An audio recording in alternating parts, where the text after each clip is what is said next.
The Miller Lite Diamondbacks live pregame show starts now.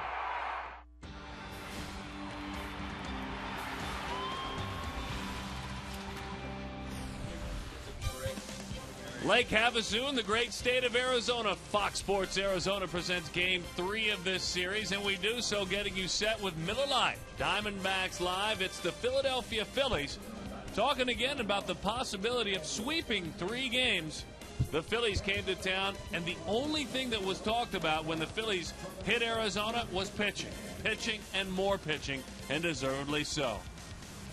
Hi, folks. It's Take Gracie to Work Day. Here he is. This is Mark Grace. My name is Darren Sutton. Welcome back to the ballpark. Thanks for joining us wherever you may be. And that is all we talked about, and deservedly so. The Phillies came in first place in the National League East. They're not in first place anymore, and they boast one of the best rotations, really, of all time, Sure. Many argue. The Diamondbacks, we did not expect to see this, as far as covering this series, have won the first 2 games. Well, and it's because of hitting against Cliff Lee and Roy Oswalt. Something's wrong with Roy Oswalt. We'll talk about that later. Nothing wrong with Cliff Lee. Cliff Lee gave up a big home run to Chris Young, and we talked about why. You have to pick out that good first fastball. Don't let him get you. You get him before he gets you. Gerardo Parra got a first pitch fastball and deposited in the left field seats. And then last night, well, they just found some holes last night. They got him on, they got him over, and they got him in. They played a really good brand of baseball last night behind Daniel Hudson. You mentioned Oswalt scuffling, didn't look confident, threw a ton of change-ups. That's a great piece of hitting. The approaches for the Diamondbacks were that of a team that was prepared and certainly came into things looking to do some damage against the Phillies. Now, that being said, over the last couple of years, this team has not been a winning team on the big picture. And in series like this, they appeared at times to be satisfied. I agree, and last night in the post-game press conference, Kirk Gibson said, you know what, I want to get on a roll. And winning 2 in a row is not a roll. He goes, I'm tired of winning 1, losing 1, winning 2, losing a couple. I want to get on a roll. In my mind, a roll is like 6 or 7 in a row, 12 out of 14. That's what Kirk Gibson wants his team to do. He's not satisfied with winning the series against this very good Philadelphia ball club. He would be satisfied in sweeping the series. I like that. Bring a little edge. I like that. Did you bring me a roll? Well done. No, it's not about a dinner roll. It's about getting on a roll. Okay. You've taken him to work. It's Take Gracie to Work Day. We will get you set. Our pitching matchup, Joe Saunders. Cole Hamels is on the bump. Don Baylor's been getting us set each and every day on the starting pitcher. When we come back, Mark McClune will tackle that subject.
Casinos. Play slots with your Players Club card at any Gila River casino and win $2,000 to $20,000 instantly. Jack in the Box, the brand new bourbon barbecue steak grilled sandwich at participating restaurants. Southwest Airlines new Rapid Rewards, unlimited reward seats, no blackout dates. Mark McClellan back with you in downtown Phoenix, just about set for the first pitch, and the first pitch will be thrown out by this man, Joe Saunders, walking in from the bullpen, looking for his first win on the season, and the Diamondbacks looking for a sweep today of the Philadelphia Phillies, a team that came in here with the best record in baseball. You know what's happened the past two nights as the Diamondbacks have beaten Roy Oswalt last night, Cliff Lee the night before. In baseball, a superstitious game. We heard from hitting coach Don Baylor getting a scouting report on the first two starting pitchers for Philadelphia, so we figured why mess with things. We'll get a scouting report from Don Baylor tonight. It's our Geico quote of the game. What I've noticed with him, his velocity has kind of been up and down the last couple of years, and he's thrown changeups, curveballs. It seems like his confidence and his velocity is back. A couple of years ago, he was the guy over there, and for a left-handed guy, he's exceptional competitor. He will change speeds on you, and you're looking for a 86-mile-an-hour fastball. He gets it up to 93, 94. Now that's what he's been throwing his last couple of times out. So they do have a great pitching staff. 3 for 3 on scouting reports from Don Baylor. The Diamondbacks try to make it 3 straight wins over the Phillies. Joe Saunders takes the ball next, looking for that first win on the season, and the D-backs looking for the sweep. You can see it all today right here on Fox Sports Arizona.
In the mid-80s around the valley, the evenings have been beautiful.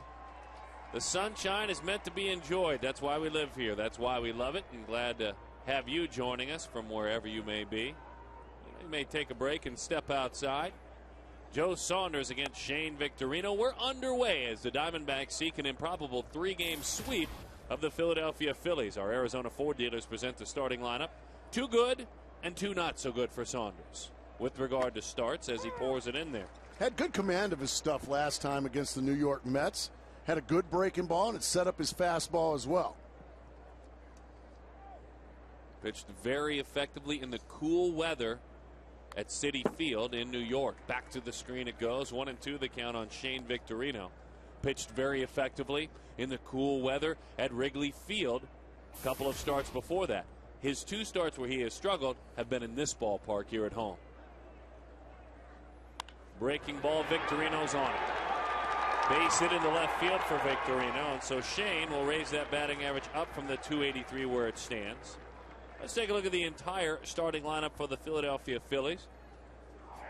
Brought to you by Lexus, penciled in by Charlie Manuel Polanco. What a year he is having. Rollins, a few steps back the last few years. Fun to watch him today. It's Ryan Howard, Ben Francisco. John Mayberry gets to start instead of the struggling Raul Ibanez. Ruiz catches. Wilson Valdez is at second. And Cole Hamels is the pitcher. Victorino with great speed at first base, but Joe Saunders with a very good move. One of the best moves in the game. Pickoffs more than you can imagine over the last few years, and base stealing just doesn't occur. There's been 1 stolen base against Joe this year and 2 caught stealing. 367 for Polanco, an on base of 430 as he takes over the inside corner. 1-1 the count. What do you consider a roll, Darren? Kirk Gibson saying, I want this team to get on a roll. That can be equated to a bunch of different numbers. What, in your mind, what is it? I think if you sweep 2 series and you win 6 games in a row, you're on a roll. I think if you go through a situation where you play 2 weeks worth of games and you win 80% of them, that's a roll. You win 12 of 14 or 10 of 12. You and I think alike as far as that's concerned. It doesn't mean you have to win 15 in a row or something like that, but yeah. I think you win 5 in a row. The Mets. Maybe 9 out of 11. Maybe 15 out of 20. That's a really good roll. The Diamondbacks saw the Mets over this past weekend. The Mets swept that series. They've continued to win. They've won 5 in a row. They're starting to feel a good roll. Better about themselves. And and it goes the other way too. Hot shot, base hit left field. Fastball in on the hands of Polanco. What a year he is having. Simply put, he is a guy that was supposed to add to the Philly offense. There would be no Philly offense without him this season. He just continues to pound the baseball. Came in hitting 367.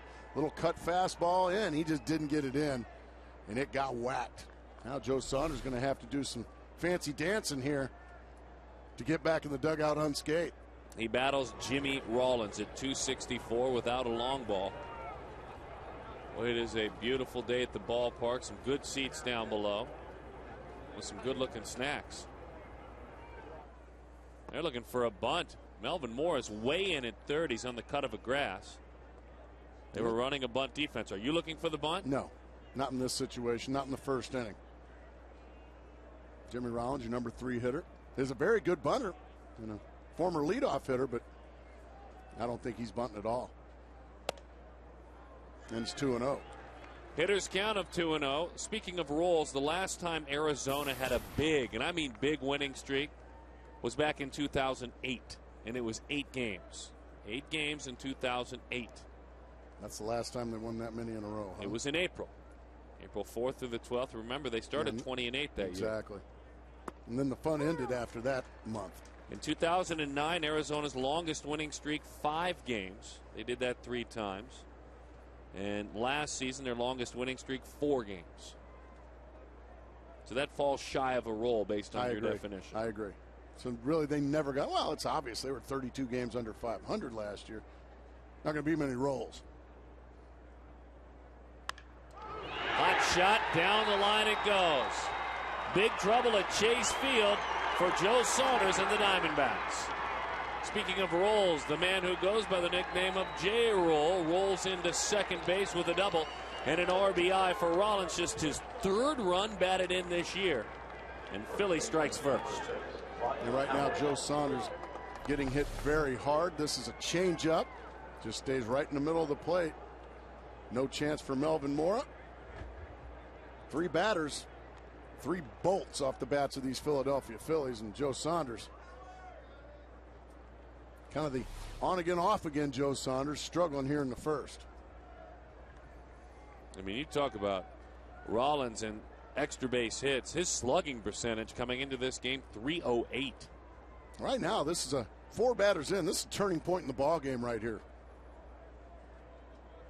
One of the best RBI men in the game with an opportunity here to really put a big number on the board in the first inning. But also a guy that if you make your pitches to him, folks, you can strike this man out. Always in the top 2 or 3 every year in strikeouts in the National League. And really now that Mark Reynolds is in the American League, this guy's probably going to lead the league in strikeouts. They have met up, and he has not liked the results. Joe has pitched twice in his career against the Phillies, has pitched well both times. Both 7 innings, 2 runs in the outing. Once as an Angel, last year as a Diamondback. Beautiful slider there from Saunders to get ahead 1-2. We watched Daniel Hudson squirm out of trouble last night. He only ended up giving up 1 run in the first inning. He went on to win that baseball game. We're going to have to see it again here from Joe Saunders this afternoon. Joe deals the 1-2. Got it. Backed off. Way out front was Howard, and Ryan strikes out for the 26th time this year. Threw a couple of sliders and then went with the curveball, an even slower breaking ball. And you can see just how far out in front Ryan Howard is. 1 big out, but still work to do here for Joe Saunders. And he does it against Ben Francisco. The everyday right fielder. Dominic Brown went down with a hand and wrist injury, is working his way back. 0-1 the count. Beautiful changeup there on the outside corner to get ahead.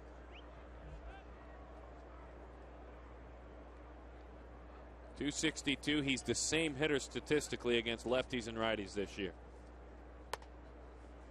That one misses away.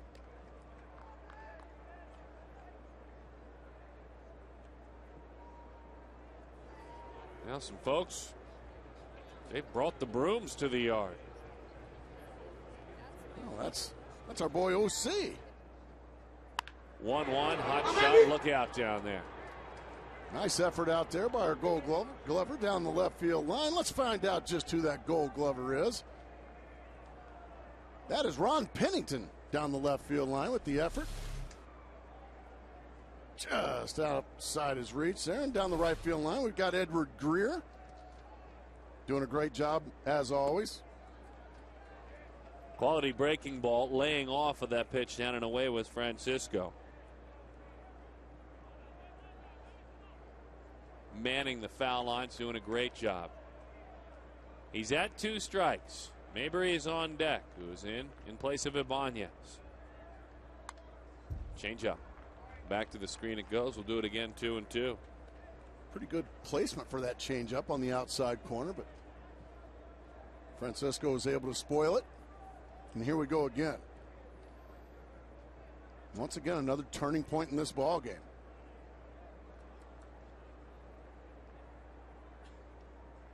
Numbers tell you he's been on a roll. There's that word again. He has been. But with runners in scoring position, just a meager number in comparison. 6 of 27 this year. And also, it's not the worst thing if you end up walking Francisco here. That could set up a possible double play. So you don't have to give in here. You can still. It's belted to left field. Off the wall, up and over the wall. That is a 2-bagger. That is a double. And a couple of runs score. Francisco makes Joe Saunders pay. And the Phillies really crushing the baseball out of the gates. This is a 3-2 changeup. Not a bad pitch at all. It's down, but Francisco is all over it. Just smokes it off the fence and into the stands. And Joe Saunders struggles here at Chase Field continue. Right-handed hitters really putting a hurting on him here in the early going. All 4 balls have been hit very hard. And so then John Mabry, he is in there today. Ibanez has scuffled against left-handed pitching, just 3 of 21. Mabry gets the start and takes a pitch away.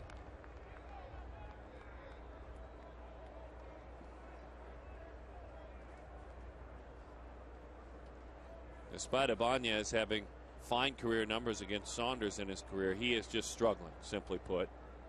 And they wanted to shake things up, go with a different look. But as Mayberry fouls it off, I will say this. Ibanez looked like he was starting to shake out of it last night. He hit some balls really hard. He squared some balls up. Absolutely.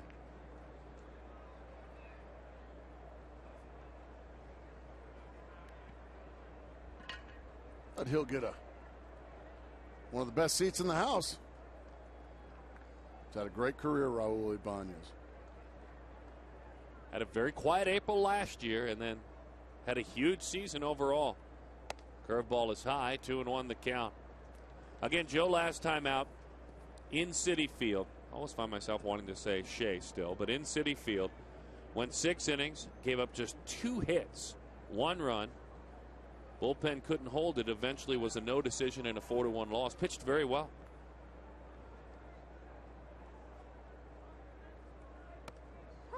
Got the corner. 2-2 the count to Mayberry. Good fastball there on the inside corner.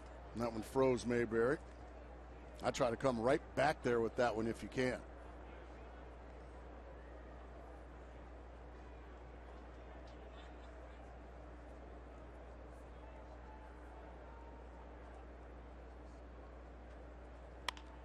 Bouncing we went ball. right back in there again.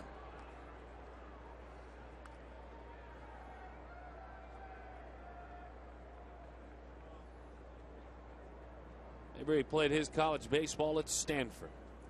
Initially a Rangers first-round pick in 2005. Greg Golson was sent to the Rangers to pick him up in 2008. Of course, Big John Mayberry, dad, Kansas City Royals. Loved him. Curveball had him out front. He goes down. Change of speeds just as important as location on that pitch. You've seen the Diamondbacks defense in action a lot already. David Robleski and Associates, Roberts, Young, Upton outfield, Mora, Drew, Kelly Johnson, ex-Nady infield. Henry Blanco gets the start today behind home plate.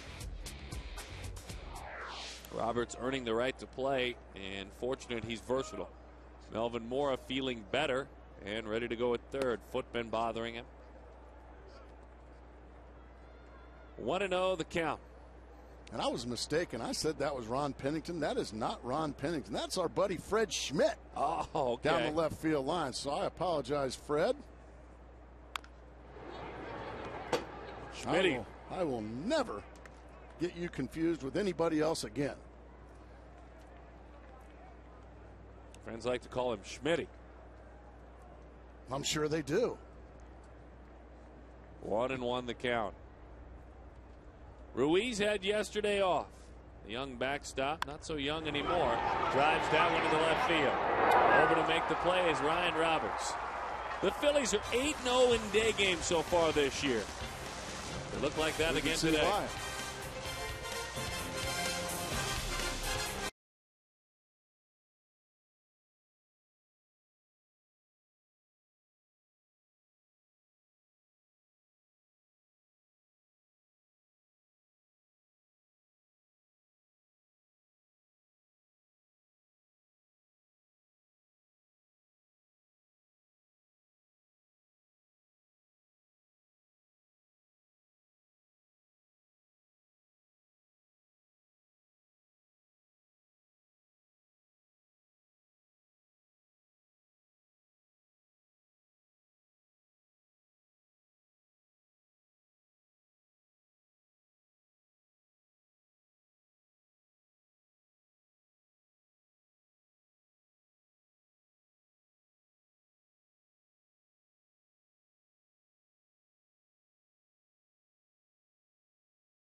the Diamondbacks in the on-deck circle. You join them as you peek over Kelly Johnson's shoulder. The starting lineup brought to you by Southwest Airlines. Chris Young, to get him going. Same with Kelly Johnson. Justin Upton, cleanup hitter Stephen Drew having a fine season. Ryan Roberts has to play somewhere every day at this point. Nady is the answer to who's on first today. Melvin Mora is the third baseman. Henry Blanco. Got to get Henry some more ABs and Joe Saunders. Saunders with more at-bats right now than Henry Blanco. And then there is the left-hander, Colbert Michael Hamels. He has made 4 starts this year. He pitches to an ERA of 2.92. The numbers brought to you by Lincoln. He has not allowed a long ball this season. And simply put, in his career has been beyond dependable. Very much so. A guy that takes the baseball every 5th day. He's won a lot of big games in the postseason for these Phillies. Got a fastball in the low 90s and one of the better changeups in all of baseball. Let's take a look at the defense as they go to work behind him. Understanding this, the ground balls have really peaked this year. So guys like Polanco, Rollins, Valdez have been busy. Ruiz behind the plate. Defense brought to you by our good friends with KFC, Kentucky Fried Chicken. And Shane Victorino out there in center field. Again, when Hamels is doing what he has been doing so far this year, players have been on top of the ball. Victorino's been able to take more of a busman's holiday. We'll see. He's only 27. And maybe has had some years like in 09 where people are saying he takes a step back. A lot of folks in other markets around the game would say, I'll take a pitcher taking a step back that makes 32 starts and wins 10 games. That's what happened in 09 to Hamels. And hitting coach Don Baylor making it clear as 1-0 the count to Chris Young that in his research he thinks Hamel has a little bit more zip behind his fastball this season. And some pretty good location as well with that one. Young 19 of 93 this year, hitting .204. Had a big home run a couple of days ago as that one dives down and in, cut fastball there. And something happened with Ruiz because Brian Schneider has taken over.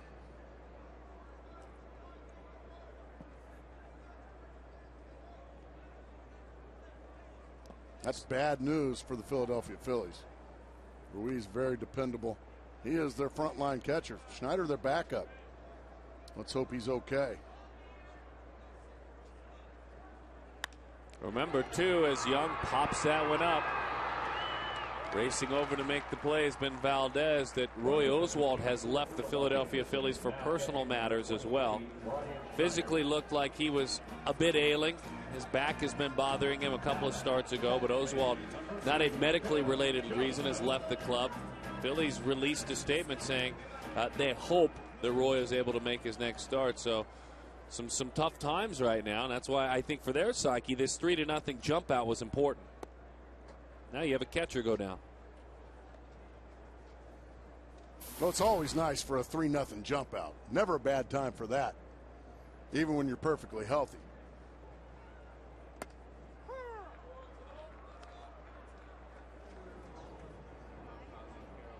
Keeping score right along with us. I like seeing that.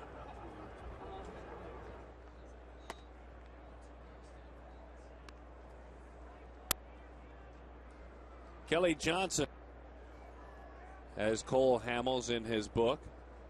The 2-1. Tops that one. Hugging the line. Hamels fielding, firing. He got it. Well, what a nice play there by Cole Hamels. Very athletic.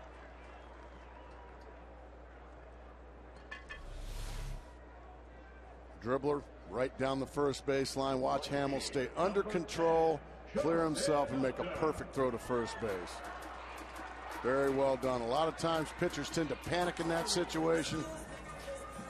Not Hamels. Arizona this year, their pitching staff allowing 26 runs in the first inning. That's the highest total in the big leagues as they find themselves down 3-0. Justin Upton takes inside. Philadelphia Phillies, just for sake of conversation, have allowed 2 runs in the first inning this year. And that'll be something for Charles Nagy to try and tackle. It's just a tough way to go through a season when you're playing catch-up. And it sounds to me like, from that stat, sounds like the Diamondbacks are playing catch-up just about every night. Beautiful pitch to Justin, 1-2 the count. Upton 1 for 4 with an RBI yesterday. And has enjoyed Cole Hamels, as you can see. Diamondbacks batted around Cole Hamels pretty good last April. Swing and a miss. Not this time, though. Well, the first inning in the books, and it holds true to the numbers to this point.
Home field advantage. Make sure your lawn is Major League ready. Exclusively at Lowe's, and our partners with Scott's.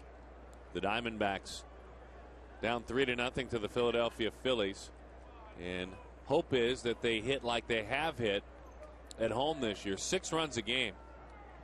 Fewer than 4 runs a game on the road to this point. And I mean a big difference across the board. A much higher batting average, a much higher on base percentage. Wilson Valdez, the 8-hole hitter for the Philadelphia Phillies, rolls that one to the right side. Kelly Johnson is there to gobble it up, and Kelly throws in time for the out. Valdez, a 250 hitter, is erased. And all of a sudden now the goal, if you will, for Joe Saunders is now you've got to put up at least 4 or 5 zeros in a row. Phillies touched you up for 3, but now your job is no longer to go out and try to win the game. Your job is now to keep your teammates in the game, and that's by putting zeros up and hope you can get to this young left-handed stud in Cole Hamels. Well, you can do just that. As you say, if you go pitch 6 more innings of shutout baseball, then you've done a heck of a job today. You've looked your teammates in the eye and said, I gave you a chance to win. Right. Sorry it happened early. Did you used to feel that way as a hitter? Absolutely. If you had a guy that got it tattered around but then gave you 6 or 7 more quality? Absolutely. You loved him at the end of the day. Nice job.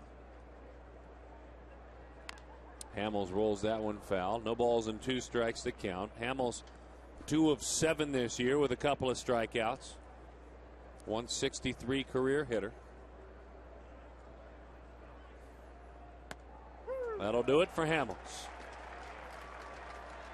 When you're at Chase Field, look for the value item signs. For just $1.50, get a hot dog, a corn dog, small popcorn, or a small drink. Just $4 for a 14-ounce beer. What? I'm going to read that again. Just $4 for a 14-ounce beer.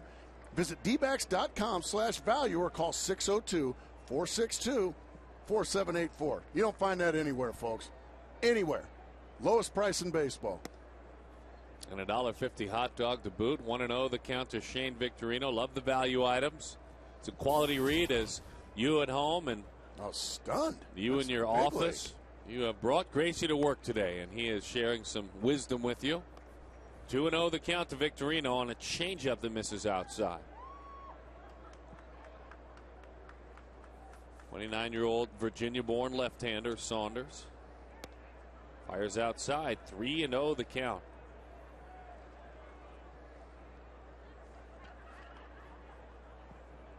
Anthony High School, Wailuku in Hawaii is where he played. Talked about his football abilities. Just a great athlete coming through high school. Not a big surfer, though. No? Nope. High fly left field. Roberts going back to the track, to the wall, and it's gone. Roberts banged against the wall. Instead, a fan made the play. And Shane Victorino with his 4th home run of the year.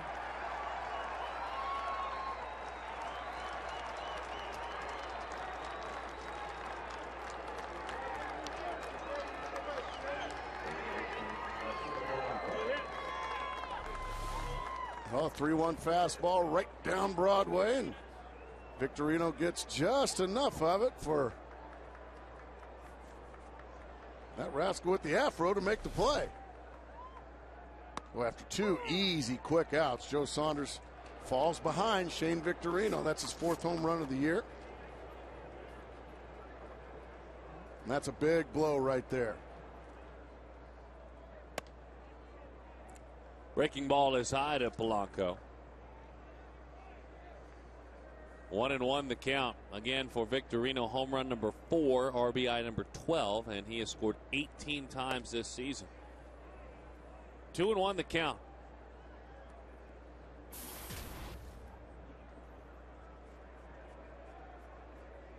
"35-year-old veteran.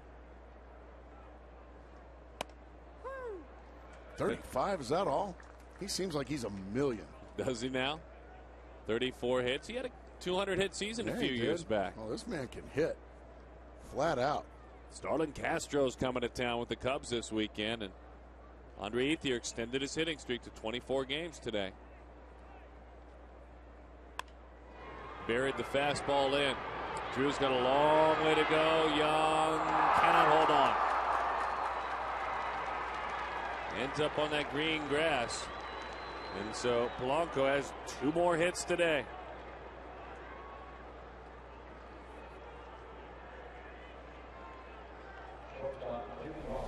Well, with so much hang time, somehow, some way, that ball was able to fall. You see Chris Young couldn't make the play. Stayed on his feet, and another base runner.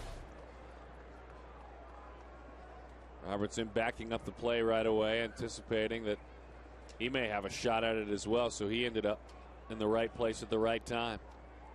The 2007 most valuable player, Jimmy Rollins,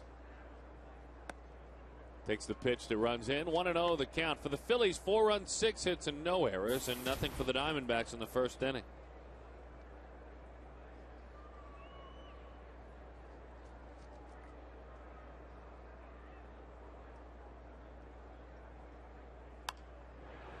Rollins pops that one up to the right side.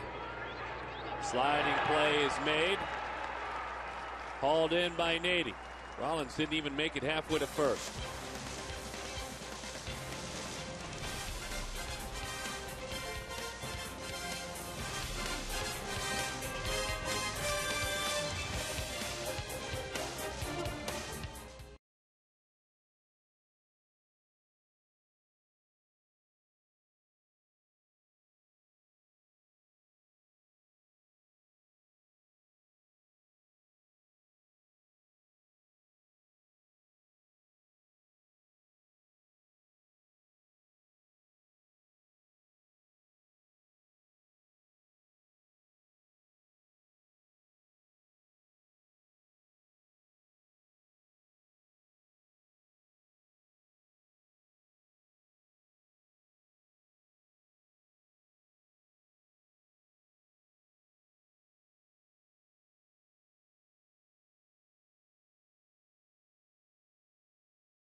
be finding some shade today. Not that hot, though.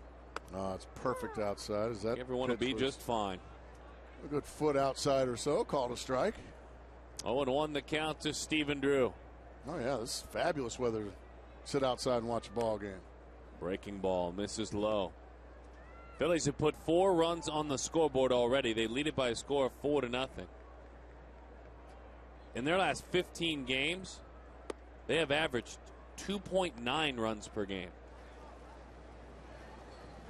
There's that sunshine. Folks out by the pool here. Yeah. Swing and a miss and an off-speed pitch. 2-2 the count. That's a devastating Cole Hamels changeup. Stephen Drew got to know that one up close and personal. Stephen has 12 hits in his last 9 games, and a majority of them are extra base hits. As that pitch is up and into the Arizona cleanup hitter. 95 from Cole Hamels? Huh? We're saying there's more giddy up. I think the radar gun was on the Mitchell report. A little bit juiced up? Yeah. I don't know about that now. They're saying Cole's throwing hard. Well, even Daniel Hudson got 97 last night, and he said, I've never thrown 97 in my life. The 3-2. That is ball 4. From conspiracy theories to weighing in. It's brought to you by the UPS store. Why do the Diamondbacks hit so much better at Chase Field? This year or over all the other years? Well, if you look at the last 2 years, it has been distinctly different. Join us online at Facebook, Twitter, or FoxSportsArizona.com. I think this year, because everywhere they've gone so far on the road has been very cold. The weather's been very cold, rainy, snowy. Roberts takes high, 1-0 the count. Whereas it's always a perfect day, either outside or inside here at Chase Field. 5 home runs, 15 batted in for Roberts. So thanks for weighing in, folks. Glad we can clear that up. Slugging .649 this season. Pitches in the dirt. There's a changeup. 2-0 the count to Roberts. And there you see so far for Roberts. So far, a very good at-bat by Stephen Drew to draw a leadoff walk. Now Ryan Roberts sits 2-0. Now it's 3-0. Very good stuff by these first 2 Diamondback hitters when you're down by 4 runs. You need base runners. You have to start somewhere. Yeah. Hit by pitch. 3-0 swinging. And a high souvenir bouncing That just around. threw a wrench into my theory.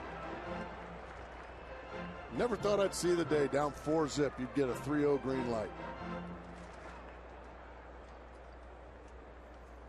I mean, Sandberg didn't get that. Andre Dawson didn't get that. Sammy Sosa didn't get it.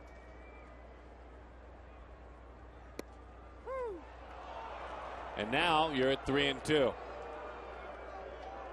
Generous strike zone there from home plate umpire Vic Carapasa.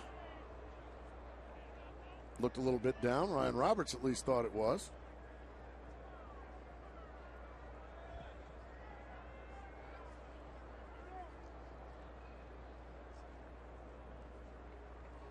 Full count, nobody out. Buried a fastball in. So Roberts is erased. And that 3-0 count turned into a pop out in the end, a frustrating end. Anytime the Diamondbacks score 6 runs or more, Taco Bell gives away 3 free tacos with a large drink purchase from 4 to 6 the following day.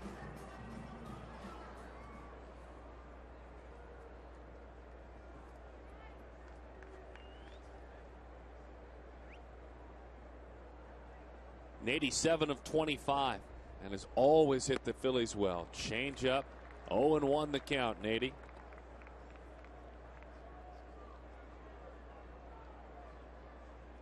Drove in a run in the opening game of this series.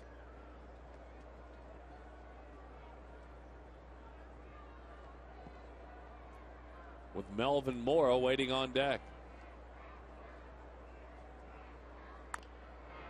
Buried that fastball in. Change up, then fastball in. I mean, cut in. Taking advantage of X-80's aggressiveness. Got him to chase a couple of pitches out of the zone. Now he sits 0-2. Those are those numbers we were talking about against Philadelphia. 0-2 the count. Boy, you felt good with a runner on and a 3-0 count on the next hitter. Nady to the right side. 94 miles an hour. So if you're playing the home game with us, here's how it went. Change up away, cut fastball at about 89, and then 94. He just put a sequence on it. Well, another reason they probably have been hitting better here at home is they haven't faced Cole Hamels yet here. Here's Melvin Mora.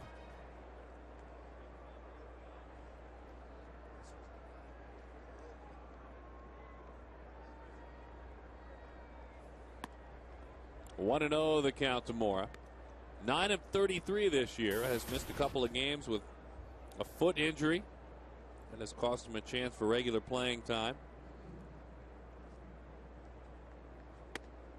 In those 33 at-bats, there's been nary a base on ball. And just 3 strikeouts. So defenders be ready in all likelihood. He's swinging and he's putting it in play. It's going to be put in play. Not that one. Beautiful change up there from Hamels.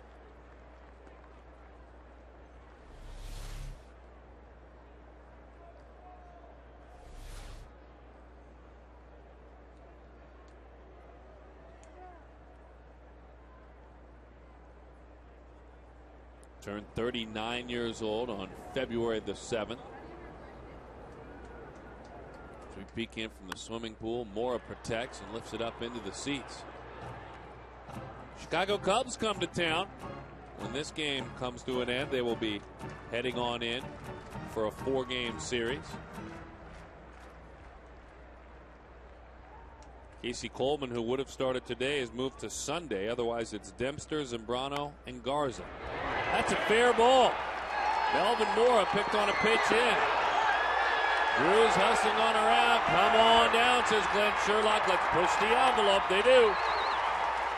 With 2 outs, racing all the way around, Melvin Mora with a double and an RBI. That's his 2nd double of the year, his 7th run batted in. Well, there is a start.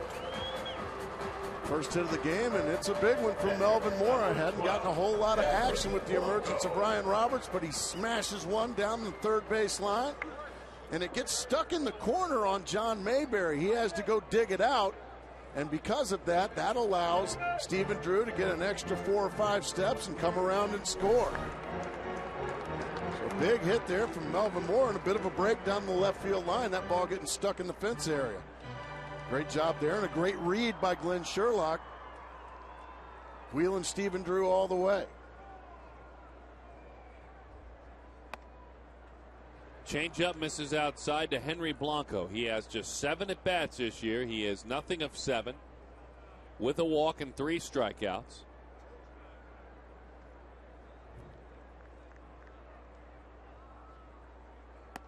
Right down Broadway to Henry in that 8 slot.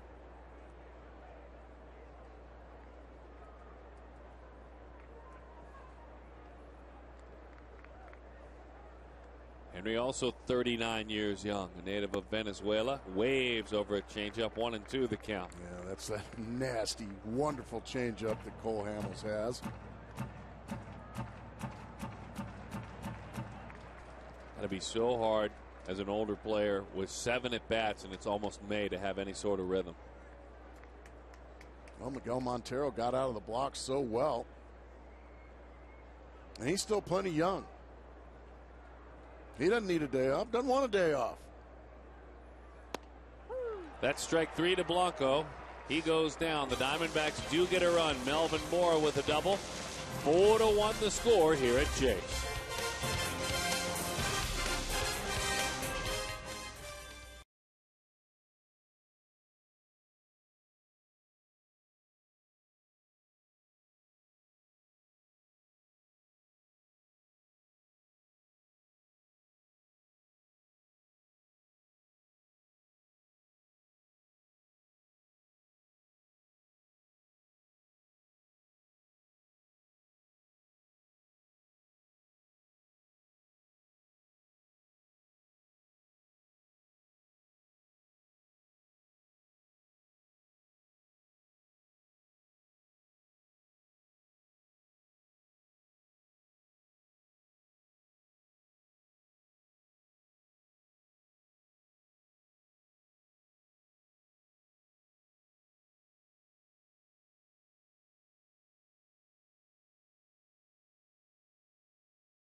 And we have just started turning away requests. Everyone wants to know, what is Kachinko?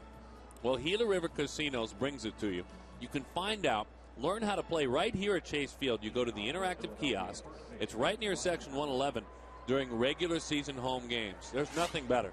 It's a kick in the pants. It's a thrill for young and old, for Philly fan, for Diamondback fan. The one thing we do know is when it's all said and done, you'll be a Kachinko fan. Now, that's documented. Ryan Howard digs in. First pitch is a breaking ball over the outside corner. No balls and one strike, the count to Howard. He struck out on a steady diet of breaking balls from Joe Saunders in the first inning. He looks at another one for strike one. Just missed with one there.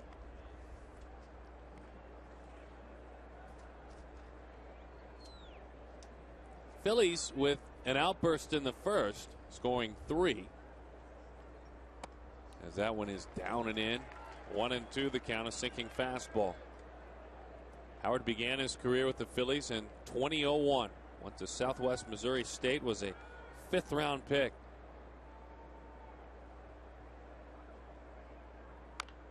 Pulls that one and rolls it foul.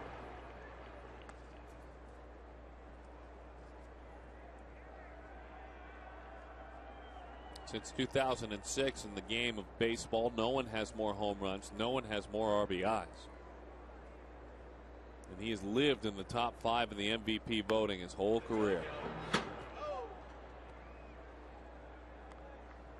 And a true gentleman of the game, too, Ryan Howard. Always pleasant to be around. Never grumpy, and anytime we put a microphone in his face or ask him questions, he's more than accommodating. Got him again with a breaking ball.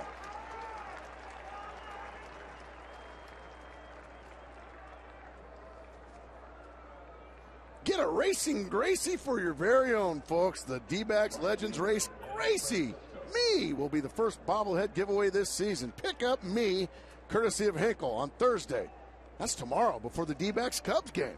For tickets, call 602-462-4790 or visit dbacks.com/giveaway. Oh, Darren, I saw you with a bushel barrel full of those things, taking them home to your family and friends. They're big league. Keep telling the kids, stop breaking them. Pull the heads right off of them. 1-0 the count to Ben Francisco. Well, there you have it. Turnabout is fair play if that's a strike. And we are seeing our home plate umpire, Vic Carapazza, just open things up a bit for both pitchers. Quite all right. That one is up and away with the breaking ball. That pitch to Francisco was at the very bottom of the strike zone, if not lower. Ben Francisco, a big blow in the first inning, a 2-run double off Joe Saunders. This one into right field. Upton with a diving play.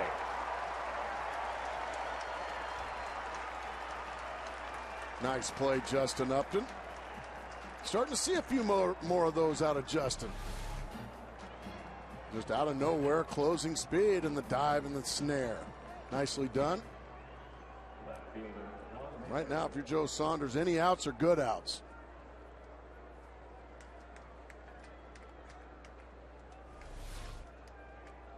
Phillies in the first 17 innings of this series scored just 3 runs. In their last 3 innings, going back to last night, they've doubled that. Starting to find their stroke a bit. As that one is high and away to John Mayberry.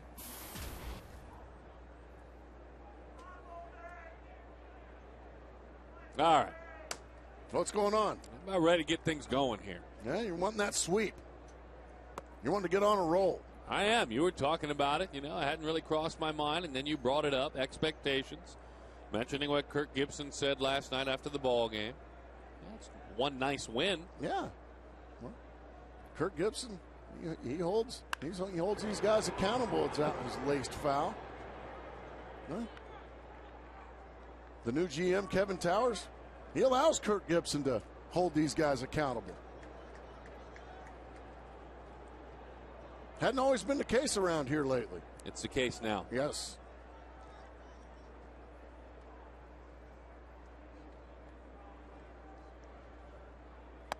2-2 the count. Case in point, Kirk Gibson was saying before the game today that with regard to players being in the starting lineup or not, and he has some rotations at first, rotations in left and at third, and some at catcher. He said by nature, generally I don't let them know before they go home if they're playing the next day in the starting lineup. I want them ready to play. Breaking ball. Drew leaves his feet from his knees. Long throw. Very good speed. Good effort there by Stephen Drew, who has come ready to play today. He comes ready to play about every day. What are your thoughts about that, though, as we see this one more time? About the Stephen Drew dive or about the accountability? First, the dive. The dive was wonderful. You love to see the effort there. Just Mayberry runs too well. Speed like the Racing Gracie bobblehead, that would have been an out.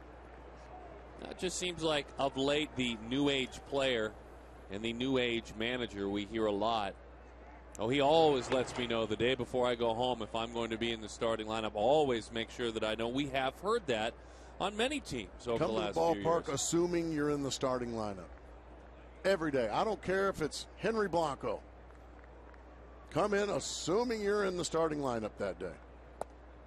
That's the way it should be. 0-1 the count. I remember Don Zimmer, my first manager, he got really upset one time because some guys down in the bullpen. Man, I don't know my role. What's my role? Your role is to come to the ballpark ready to pitch every single day. That's what your role is. It might be in the second inning. You might be my closer. Blanco looks plenty fresh, like he came to play today. He's in the starting lineup today. Nice throw. What's my role? Your role is to throw him out when he runs.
Back to 2003, Brandon Webb, his first career start and win. Big Mo Vaughn going down. Webby wearing number 55. And welcome to the big leagues. What a short-lived, dominating run he had. And look at that man congratulating him.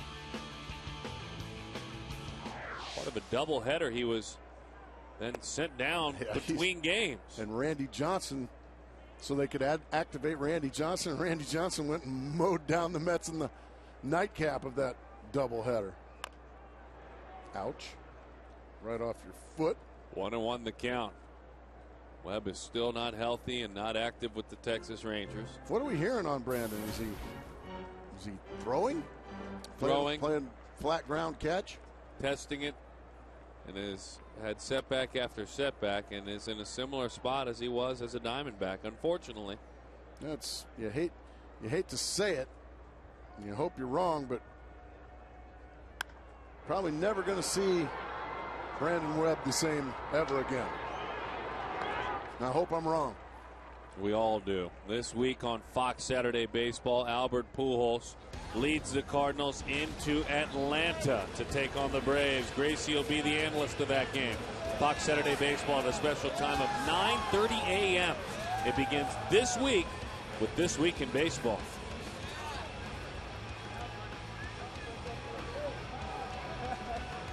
I'm told we have future policemen and firemen out there, so thank you guys and gals out at the pool today. 0-1 the count to Chris Young. Webb, too, they're talking now about maybe trying to come back as a relief pitcher. Really? Kind of a Kerry Wood-esque thing. I guess so. You know, injuries limit the times, the 100 pitches or more, so go ahead and come out and give us 15 or 20. High pop. Giving it a look, and into the seats it goes. I don't think we were ever truly told the extent of the injury and the surgery. I think you're right. For whatever reason, whether it was Webb and his hush-hush. representation or the former leaders of this organization on the baseball side, for whatever reason. But a debridement, a cleanup, it was not. Not 3 years later. Swing and a miss. Boy, what a nasty cut fastball that is. Young is 0 for 2 today.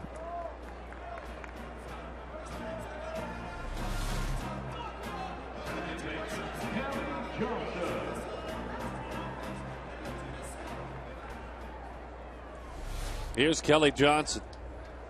Tell you one thing Brandon Webb continues to do, though. He continues to get paid. Well, that dominating run, which was fun to cover. I covered the last couple of years of it coming out here. There's always that hope. I think that hope is what has earned him the additional paychecks while injured. That he could return to who he once was. And he's fun to watch. You hope he does return. Boy, Kelly Johnson done on 3 pitches. A 1, 2, 3 inning. Cole Hamels made that look easy. Like a swim in the...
How many wins these Phillies and their starters are able to grab. The only team since 1969 to have 4 starters win 20 or more games in a single season. The only team.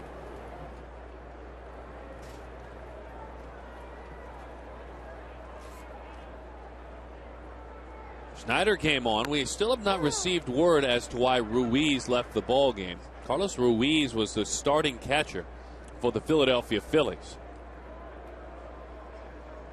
And after an at-bat, came out and warmed up his pitcher for a few throws, then left, and Schneider came on and took over. It happened very quickly. And we have not heard.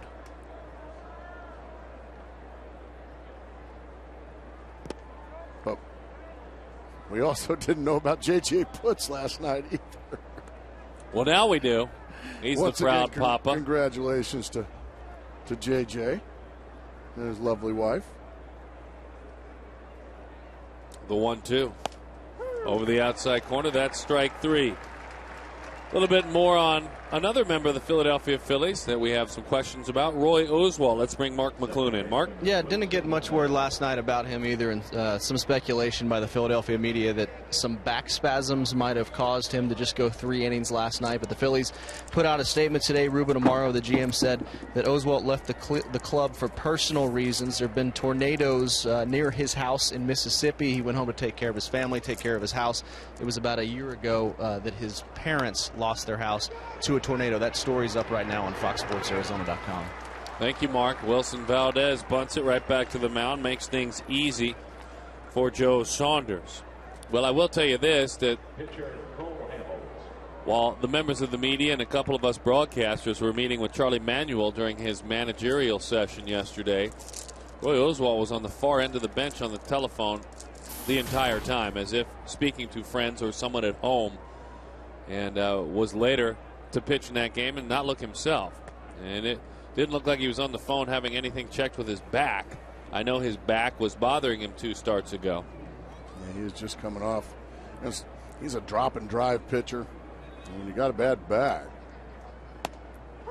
That's difficult, and especially if you've got Mark McClune saying weather problems.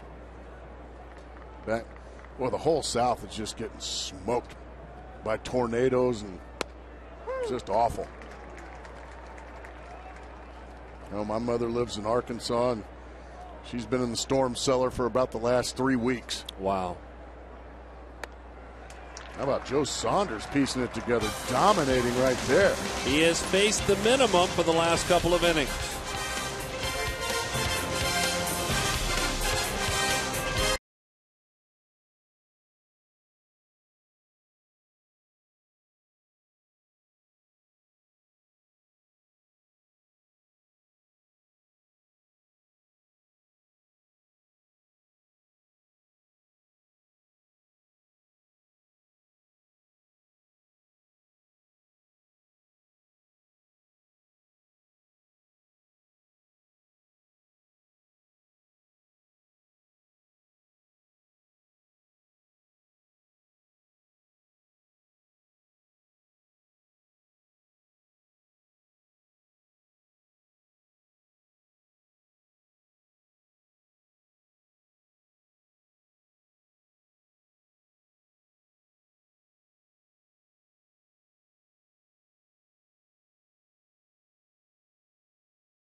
Since 1969 to have 4 starters with 20 or more wins.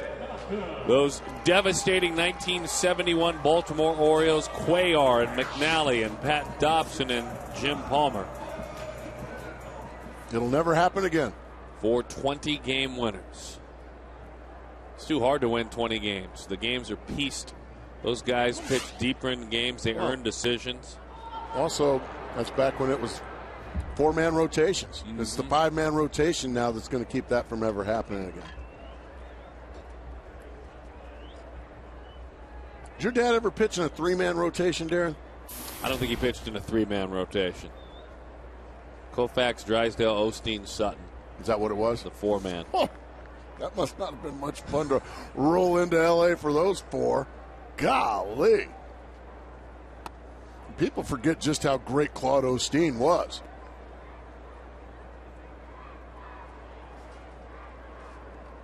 You talk about the starts and the innings for those pitchers. Changeup swung right through. Cuellar had 38 starts, nearly 300 innings. Dobson 37, Palmer 37, both over 280 innings. McNally made 30 starts, which today is about the standard. He threw, as that one is rolled fair out to third on a high hop. Long throw in time to get Upton. But McNally, interestingly enough, made 30 starts and still managed 224 innings. Golly. Earl Weaver, just sit back and enjoy those guys. That'll make you a Hall of Fame manager, won't it? By the way, with all those wins, I mean all those victories, the saves leader, Eddie Watt, saved 11. They completed their own games, didn't they? Now they did. Complete games, Cuellar 21, Dobson 18, Palmer 20, and 11 for McNally. So whoever the closer was, he saved McNally's games. That's exactly right, as that one is over the inside to Stephen Drew.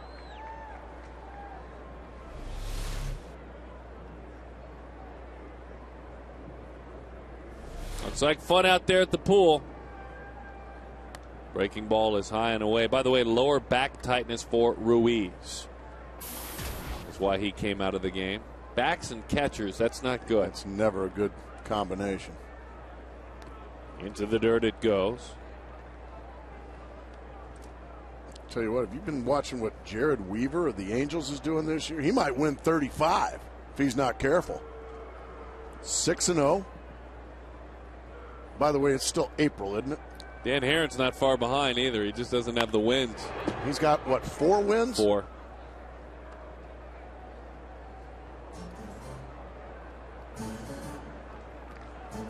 Tough play down there. But he hustled right after Hustled it. after it. Used the bare hand. 3-2 the count. Max Scherzer having a great season. A couple of former Diamondbacks on that list. Foul back to the screen it goes. Keeping full well, as you look at that graphic, that the Cy Young Award winner in the American League last year won 13 games. Very a lot true. of victories talk going on this inning. A lot of counting stats, Gracie. That one is rolled, and it's rolled foul. A lot of counting stats. What are counting stats? Wins. I mean, we need to start talking more about wins over replacement, WAR and VORP. No. Just win me the game, baby. Swing and a miss at a pitch away. Now, there is a young pitcher, and the just win me the game. I know you appreciate guys who get the job done. Just win me the game, they keep saying to Dustin Mosley, and he keeps looking at Bud Black and saying, for the Padres, I'm trying, Skip. What do you want me to do? 0-3 with the 1.99 ERA. He has had 1 run scored in 4 starts total. That's tough right there. Now, obviously, you feel bad for a guy like that, but Doug Drabeck, who is a pitching coach in the Diamondback organization, the minor leagues. Change up, strike 1. One time, one of the teams, because he was a former Cy Young Award winner too, Doug Drabeck. But I remember one of my teams was fortunate enough to beat him 1-0. And instead of complaining about run support and all that, like, as that was driven to right center field, but that'll be an easy play. Doug Drabeck said, my job is to give up less runs than what I received. I didn't do my job today. That's a pro. Griping about run support. It's so sad. Ain't illegal to throw a shutout. It's sad what's going on with the run support these days.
Work, he digs into the box against Joe Saunders. He's been a bit of a thorn in Joe Saunders' side here this afternoon. Singled and scored and hit a solo home run. That home run was his 4th of the season. He has already scored 18 runs this year. Pitch is high and away. This is the long ball.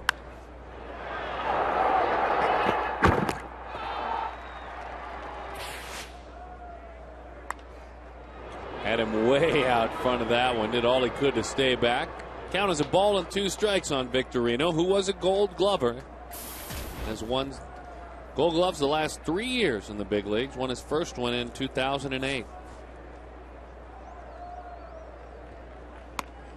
That'll do it. Strike 3. Pitch by Joe Saunders. He thought it was inside, but we'll take a look and see that it was most likely a strike. Let's see what it says. Yeah, that got plenty of the corner. Good pitch. Now, you want to know what's interesting with Victorino, and it's rare that you will hear this ball player mentioned as an inspiration, if you will. You look at the energy that Victorino brings and the pain, as you said, the pesky nature with which he plays. His account is 0-1 to Polanco. Victorino, when asked early in his career who inspired him, who he enjoyed watching growing up, when he played center field, just to finish up that thought on the Gold Gloves, Deion Sanders. Really? Said, I loved watching him run the bases. I loved the jumps he got on balls in the outfield. Off the glove of Moore. Polanco hustling on around. He is in with the double. He has a 3-hit day today and 6 doubles on the year. Got a change up in the zone and just undressed Melvin Mora at third base. And Polanco just continues to pound the baseball here in April.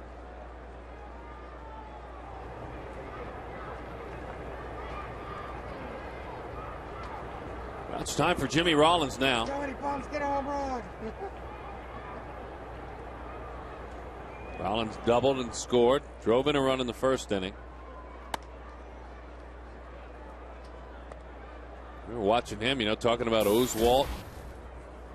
Missing some time. Ruiz coming out. Almost hope Rollins is okay. He popped the ball up to end things in the second inning and had peeled off to the dugout before that ball was even caught. We'll hope that he is all right. 1-1 the count. He's been removed from games for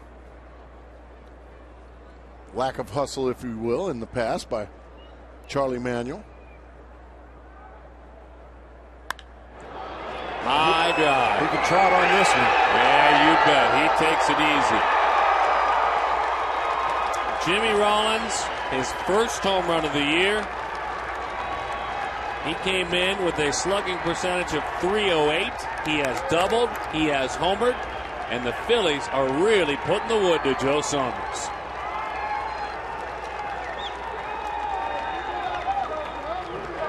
Just looks like a cut fastball. Oh dear, just right down Broadway. Splits the plate right at the belt. Those tend to go a long, long ways. So the struggles here at home continue for Saunders. He has been fine on the road, and it has been tough every step of the way here at Chase Field. And that's 3 starts now. Gave up 5 runs in 6 2/3 innings against San Francisco. Gave up 5 runs in 3 innings against Cincinnati. And has now given up 6 runs in 4 1/3 innings here against Philadelphia. 1-1 the count.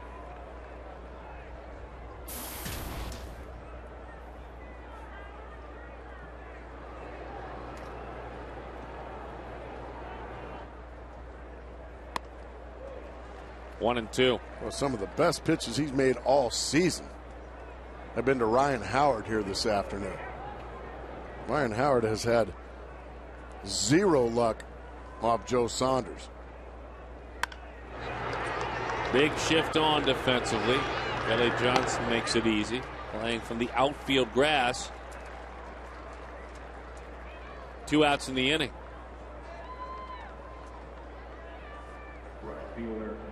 FoxSportsArizona.com, your home for exclusive coverage of the Diamondbacks, plus college baseball. ASU streaming live this weekend. They're ranked 8th in the country. They take on Stanford, and it all starts Friday at 6:30. 1-0 the count.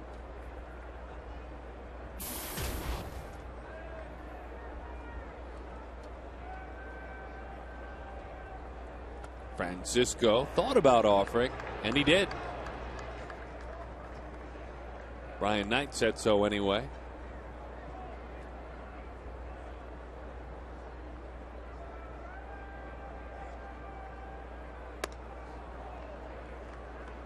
That one just missed. 93 pitches for Saunders here in the 5th inning.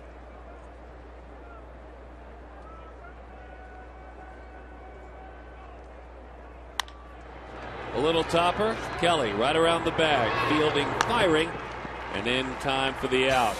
But Jimmy Rollins uncorked the baseball, and as you said appropriately, he could jog men.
Xavier Nady digs in, ready to face Cole Hamels. As that one dives inside, 1-0 the count. For the visiting Phillies, 6 runs, 9 hits, and no errors. For the homestanding Diamondbacks, a run on and a hit with no errors as that one sails outside. Well, you talk about the Phillies as Cole Mentor, the right-hander, begins to warm in the pen.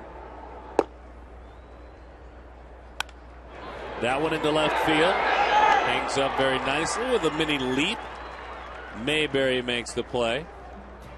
I hold that thought because you weigh in. Let's see what you had to say. Delivered by the UPS store. Why did the Diamondbacks hit so much better at Chase Field? Aside from Coors Field, Chase Field has the 2nd highest elevation in baseball. Because of that, balls just travel further, says Zach. Thank you, Zach, for weighing in. That is a strike to Melvin Moore. Want me to give you another reason? Sure. Coming into this game, Diamondbacks at home with runners in scoring position. 382 with runners in scoring position. Wow. That's pretty good, isn't it? That's beyond good. Yeah, let's take the boys on the road. Okay. Oh, that's where the fun ends, folks. 168 on the road this year with runners in scoring position. 168. Well, you're not about to say that. I was better than that my last year in the big leagues, and I was terrible. But you're not about to say that elevation changes your batting average by 200 points, are you? I'm not about to say that at all. That's what I thought. I'm saying, man, stay away from the 5-way chili or whatever that is in Cincinnati, or all that, whatever it might be there, eating, drinking, and being merry. Mora is beaten with a breaking ball down and in, and that check swing sends him back to the dugout. Remember, Melvin had doubled back in the second inning. 382 at home with runners in scoring position. That is just dynamite. But away from this pitcher's ballpark, it's not so much fun. Pitch is high, 1-0 the count to Henry Blanco. $168. All right, Darren. Reaching that bag of tricks, and let's figure out what we can do about that. Henry Blanco out to third. No time to have discussions. Cole Hamels is just rolling through this ball game.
Philadelphia leaning on the extra base hits of Jimmy Rollins to this point. Meantime, the Phillies also leaning on what has just been an incredible day. Cole Hamels has now sat down 10 in a row. Well, he's only given up one hit. That was an RBI double to Melvin Mora back in the third inning. But other than that, he has been absolutely dominant. Joe Saunders goes right back to the mound. He's going to go out for his sixth inning of work. He's going to face Big John Mayberry. Now, his father was Big John Mayberry. You remember watching him at all? You bet I do. In the 70s. Great first baseman for those great Kansas City Royal teams. Right down the middle. It's kind of sad that we haven't been able to say those great Kansas City Royal teams in over 20 years. I would agree with that. That is a good baseball city if they'll just allow some good baseball there. Diamondbacks travel to Kansas City this year. It's always fun to go. They have really taken that ballpark to the next level. There you see the Racing Legends. Another loss today. There's the AL Central. What a great story that is, though, with Cleveland and with Kansas City out of the gates this year. By the way, if there were to be standings for your Racing Legend, you'd be in last, 0-70. He is embarrassingly awful. Tomorrow, the Racing Gracie bobblehead is he's out of shape. Going to be given out. That pitch is low. 3-1 the count. Doesn't seem like my racing guy cares. He just doesn't care. He needs to care more. I don't think he cares. He's fat. 3-1 the count.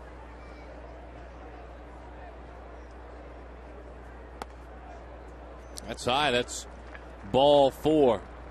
Oh, why John Mayberry trots to first base. You can follow the D-backs with MLB.com @BAT11 for your iPhone, your iPad, Android, or BlackBerry. Get live audio, pitch-by-pitch tracking, video highlights, and more. Text @BAT to 31826 or visit dbacks.com for details. Good read. Thank you very much. You're talking about John Mayberry. To remind some of our viewers about who he was as a player. Swing and a miss. Schneider, who came on for Ruiz with a back problem earlier. He had a year in 1975, Mayberry did, where he finished second in the MVP voting. Homered 34 times. Drove in 106, his dad did. Struck out 73 times as Schneider gives that one a ride to center. Gracie, to go along with that, Mr. Mayberry, along with those 73 strikeouts, walked 119 times. Isn't that amazing? Back when power hitters didn't strike out very much. Fred Lynn was the MVP that year. Mayberry finished second. Jim Rice finished third. Raleigh Fingers fourth. Well, that's a nice list of ball players, isn't it? And Big John Mayberry doing it in Kansas City back when Kansas City was a huge ballpark. Now that was a pitcher's ballpark. But they had some awfully good hitters there. Oh, I remember, besides George Brett, you had Amos Otis, Hal McRae, Willie Wilson, Frank White, Fred Patek. We had the players being trained up at the Royals Baseball Academy Al down in Cowens. Florida. Oh, some great names.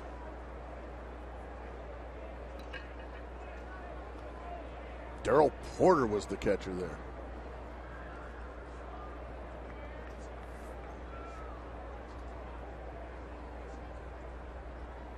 Dennis Leonard was the ace of the staff with Rich Gale, Paul Splittorff, Dan Quisenberry. Oh, big leaguers. Can you tell I grew up liking the Royals? Mm-hmm. Yeah, they were a team worth liking. Good to see the start they are having, and hopefully for the Kansas City fans and hopefully for the Cleveland fans, it will continue to be prosperous seasons, as that one is high, 2-1 the count.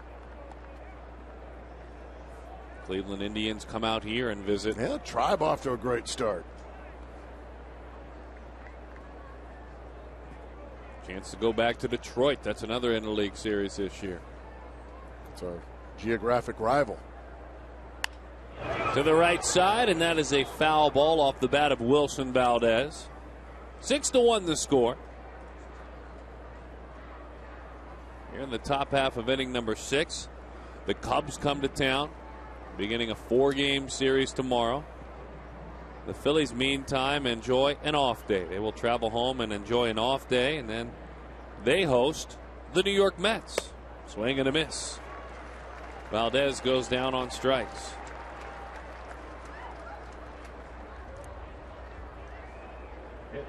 Don't forget, Fox Sports Arizona reminds you the Dan Patrick Show is always good with your morning coffee. Exclusive guests, high-profile athletes, and celebrities. There's breaking sports news, unparalleled insider access. The Dan Patrick Show, weekdays at 6 in the morning on Fox Sports Arizona. Great effort there by Kelly Johnson, but if you're Cole Hamels, why wouldn't you have a hit to add to your day? It's been a near-perfect day. Again, Kelly with a good effort, but just not in time to retire Mayberry. Breaks his bat. Kelly Johnson comes up with it, but can't get it to Stephen Drew in time. So, as you said, why not? The way Cole Hamels is going, it's only fitting. Kirk Gibson is going to make a move. Joe Saunders battled, but just didn't have it today.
Philadelphia, a run on just a hit for Arizona with no errors. Sam Demmel goes to work for the Arizona Diamondbacks. It's our Verizon Wireless call to the bullpen.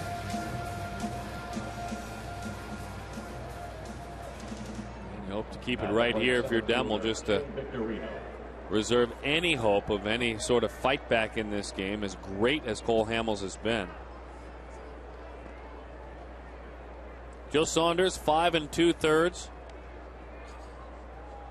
And Saunders being beaten by a guy who folks are willing to really walk a long way for. I guess so.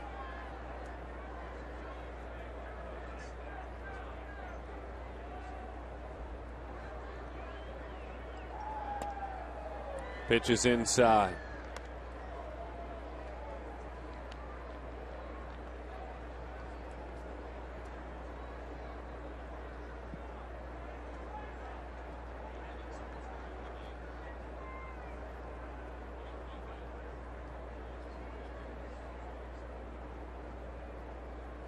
One and 0 the count.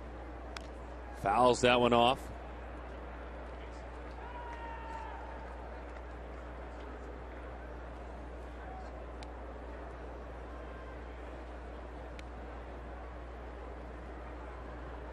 Victorino, a homered back in the second inning, struck out looking in the fifth. Singled and scored in the first inning.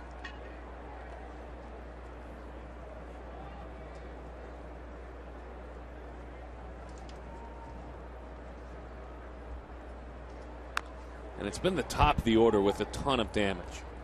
Hitters 1, 2, and 3 for the Phillies, doing things like this. There's Victorino's homer.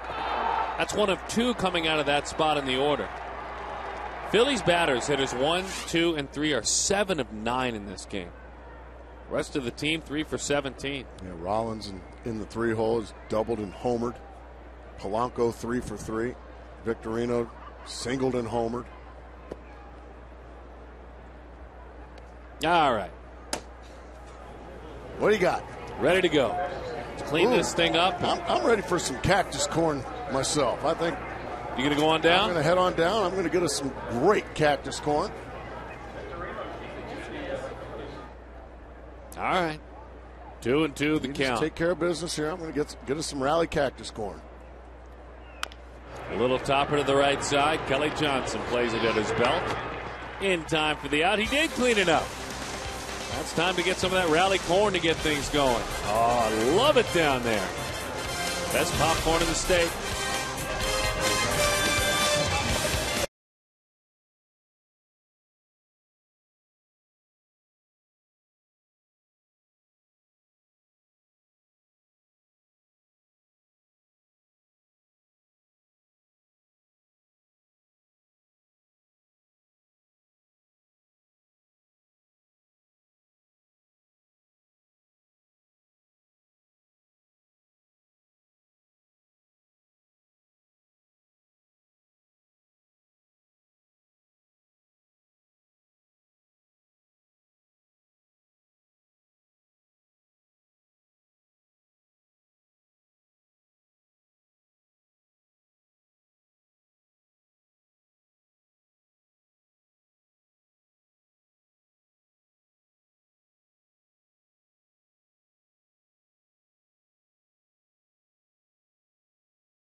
Fries. Now, you like us on Facebook. During today's game, you receive a coupon for huge savings. Fries, fresh food, famous low prices. Porsche. Visit Porsche of North Scottsdale at scottsdale.porschedealer.com.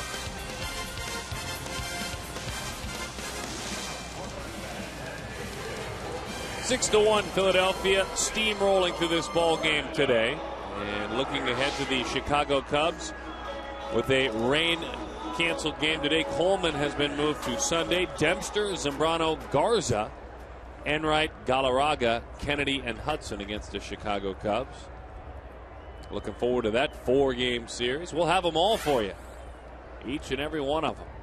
And then the Colorado Rockies come to town next week, so it's a nice long homestand again. Hope to see you out at the ballpark. Bobblehead night tomorrow night. Game 1 of the series with the Cubs as Juan Miranda receives the pinch hitting assignment. Promptly shoots it into the corner. It sticks in the corner up against that wall. Why not think about 3? Miranda in the third with the slide and a triple.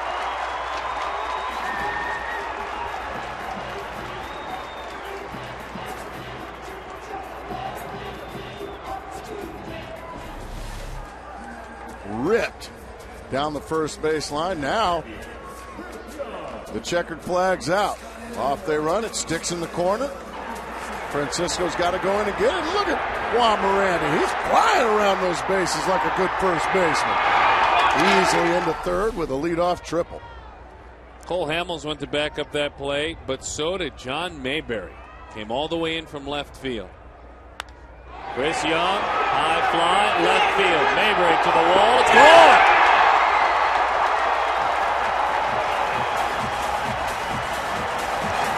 The rally popcorn is working. And Chris Young will take it all. He's been looking for anything that'll snap, crackle, or pop, trying to get things going. His second home run in this game. One is came against Lee, another one against Hamels. Juan Miranda got it all started with a leadoff triple, and then Chris Young wasting no time. Change up to stays belt high, and he just puts a good swing on it. And just like that, the lead right back down to 3.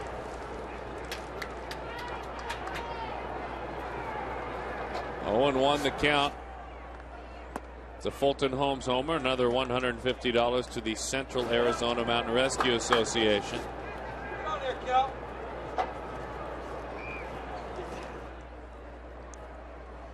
Kelly, that's a topper to the right side. Very nice play. Valdez left little doubt. Kelly 0 for 3 in this ball game. 17 hits in 92 at bats this season. Quest high-speed internet, high-speed pitch. Cole Hamels touching 96 miles an hour. Nope. Sorry. According to those numbers, Cole has become Randy Johnson. Yeah, exactly. Got to be the altitude. Good for Chris Young. Home run number 6, by the way. And Young has 18 runs batted in. Yeah, even though the batting average not up there, the production certainly is. 6 home runs, 18 RBIs.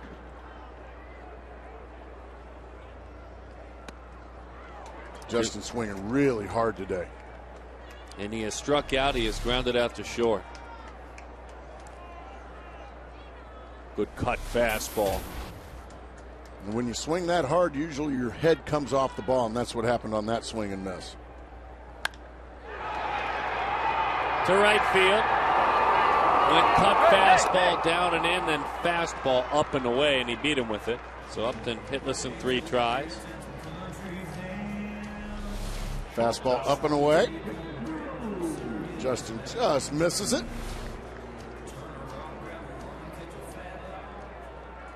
You want to talk about those numbers for Young of 18 RBIs. Prince Fielder coming into play today. Prince, by the way, will not be of value this coming winter. Had 23 RBIs to lead the National League. Second, Ryan Braun with 21. Teammates at 23 and 21. So Young right there in about the 4 spot in the National League now, and runs batted in.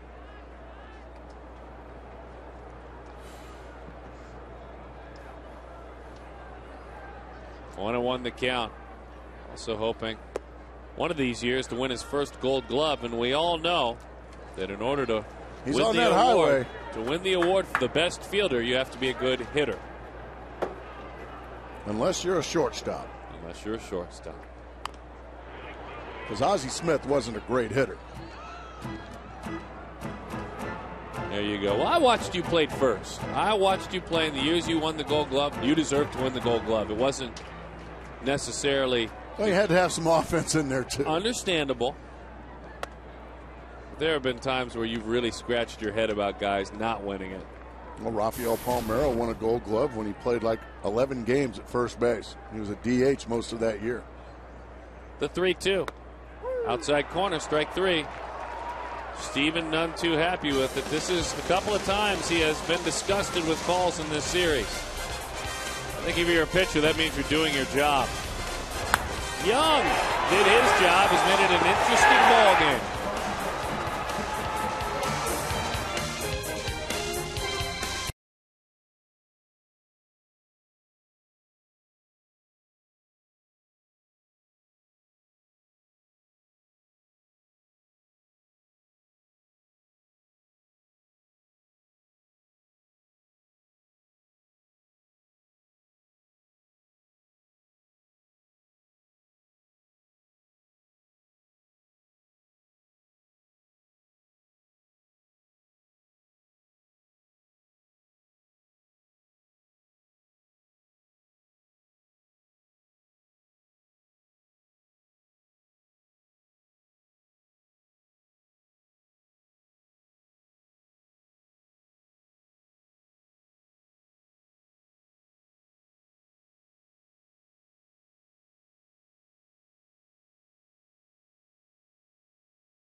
Arizona Diamondbacks have been solid in this series, winning the first two. Ryan Roberts last night. Chris Young covering a ton of ground. Ex-Nady in today's game, and Justin Upton as well. Of course, you can sense the games that are today. We're not surprised ever when Henry Blanco does that. He's about a 45% caught stealing guy in his career. And I love it when you go stats on me, but folks, that's pretty good. Is it? Yes. What do you like? About 30% is okay? Anything 30 or over is definitely above average. Juan Gutierrez takes over.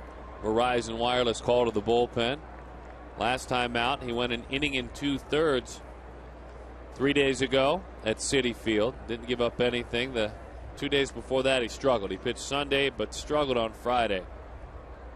In a loss, gave up 2 runs in 1/3 of an inning. 1-0 the count. And for Gutierrez, unfortunately, the tough outing, it all started with a fielding miscue that he made.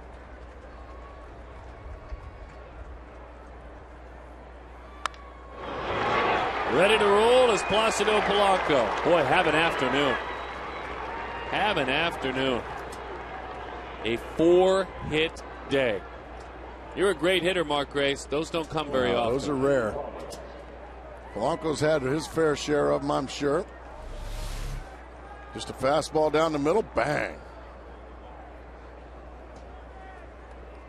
Now, if you're Juan Gutierrez, you have got to put a 0 on the board. Chris Young just did his job. He put 2 runs on the board for the Diamondbacks. You know, you're a couple of base runners from bringing the tying run to the plate. So Juan Gutierrez, you have got to put a 0 on the board for the Diamondbacks to have a chance in this one. And with 3 more shots at him, you get 9 outs to play with if you're Arizona. To the right side, Nady, step on the bag, turned and looked and made the wise decision. Take that sure out. So Rollins, who had doubled and homered in this ball game, is erased. He comes up, then he can't quite reach the bag. Okay. That's the smart play.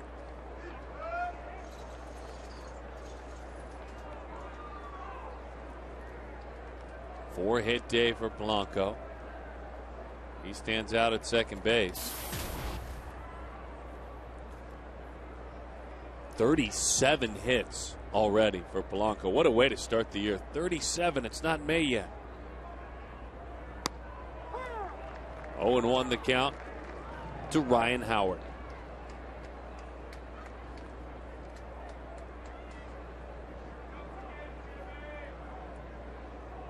Speaking of hits, how about the season Matt Kemp is having? Having a fabulous season along with Andre Ethier. Carrying the mail for the Dodgers. Breaking ball is outside. Dodgers won today, 5-4. That looks fabulous.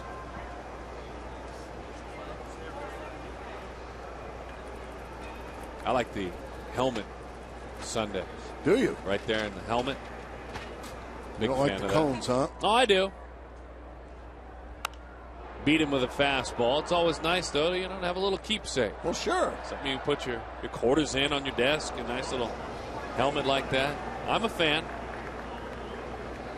You like the waffle cone? Yeah, I like the waffle cone. I do. I like kind of all of the above there. 1-2 the count with a runner in scoring position. Ethier, by the way, with another hit today, a 24-game hitting streak. Good breaking ball. We'll do it again, 1-2. Hit the go-ahead home run as well in extra innings today in Florida. He and Kemp came into play, both hitting .379. Golly.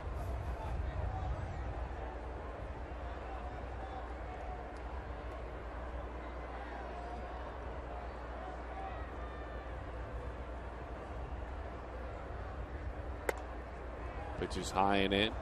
2-2 the count.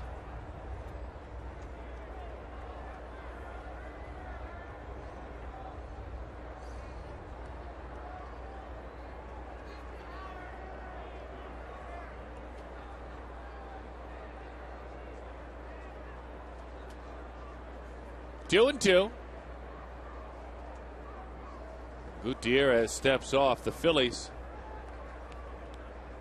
step back into the division after this. They play 15 straight games against Eastern Division teams. New York, Washington, Atlanta, then at Florida, and then at Atlanta.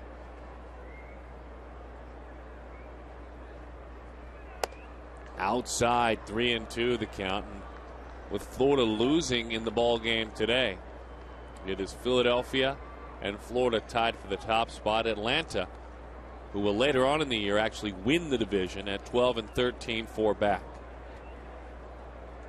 Kind of confusing how Atlanta's not playing better. They've got a great starting rotation. Good young closer. Haven't been hitting the ball. Boy, he walked him. He threw him a 3-2 changeup there. And a changeup, Juan will tell you, is his third best pitch. You bet. Here's Ben Francisco. Well, don't worry about the Braves.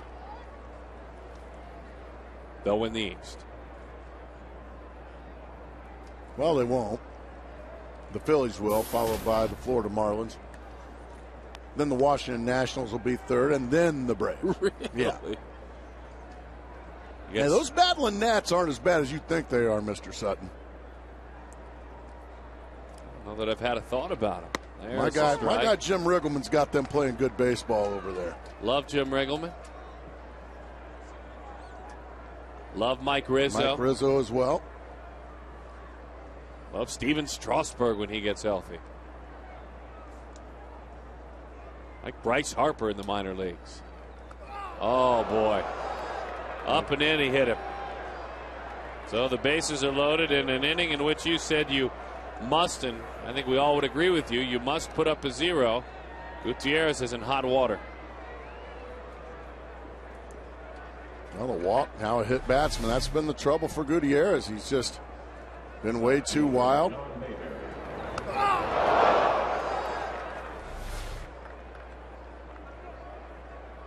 Have to have strikes late in the ball game, folks. Want to send a get well soon to Phil Rizzo, by the way. Mike's dad, Hall of Fame scout, as he recovers at the Mayo Clinic. Thinking about you. Good man. Brilliant baseball mind. And it's going to take more than that to keep him down. You know that. Bases chucked right down the middle. 0-1 the count to John Mayberry. Well, if you had a chance and you had fought back into this game, you're now seeing the light at the end of the tunnel. You hope it's just the bright light of freedom. It may be an oncoming train. 1-1 the count. The light of freedom or an oncoming train. A locomotive right now with the bases loaded and John Mayberry in the box. Well, Hamels has been so good and the Phillies have been kept down. You can't give them any more opportunities. And they have such a good bullpen.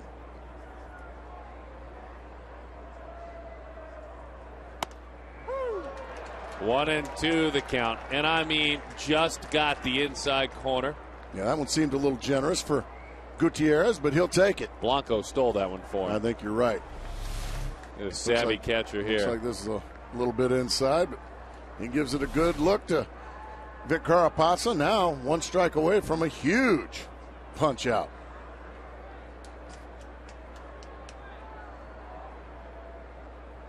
The 1-2.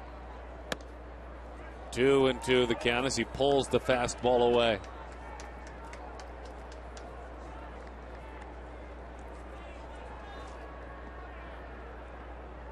For all the success that Dad had with the Royals, John Mayberry, Big John, never hit a grand slam in all his time in the big leagues. His not so little boy is trying to hit one here. Did he go? Yes, he did. Boy, called it home plate by Carapazza. And I think he got that right. I think that bat got way too far out there. So strikeout you want, strikeout you get. Yeah, that bat got too far out there. Good call there by Carapazza at home plate. You didn't think so, huh? I just know if I'm hitting, I want a little help on that one. It would have been Brian Knight at first base ringing him right up.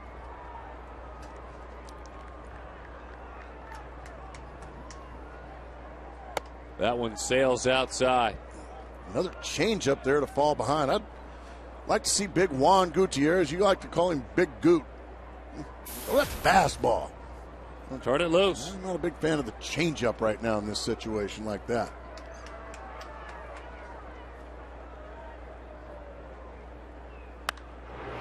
That's what I'm talking about. Go right after him with that fastball and let him hit it 900 feet foul. Surprised the folks there in the upper deck and surprised them in the club level. And down there.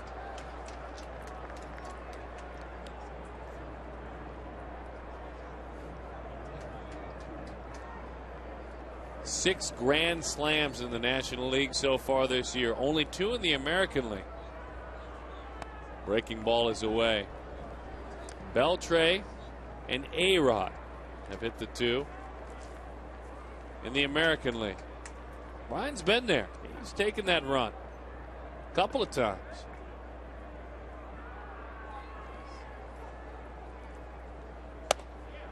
Now he went around there. No, he did not, says Hunter Wendelstedt, and he's getting an earful from the third base dugout. See, I thought he went around on that one. You and I were talking about it earlier. Tough to tell from that angle. The 3-1. Outside, ball 4. He walked in a run. Yeah, Juan Gutierrez is. 3 of these base runners have been free base runners. 2 walks and a hit batsman.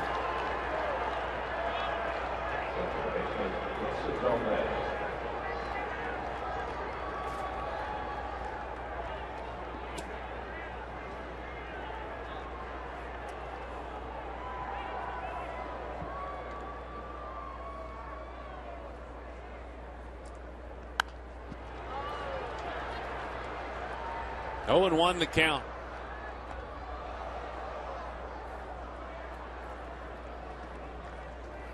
Big fella scuffling again. A bases loaded walk.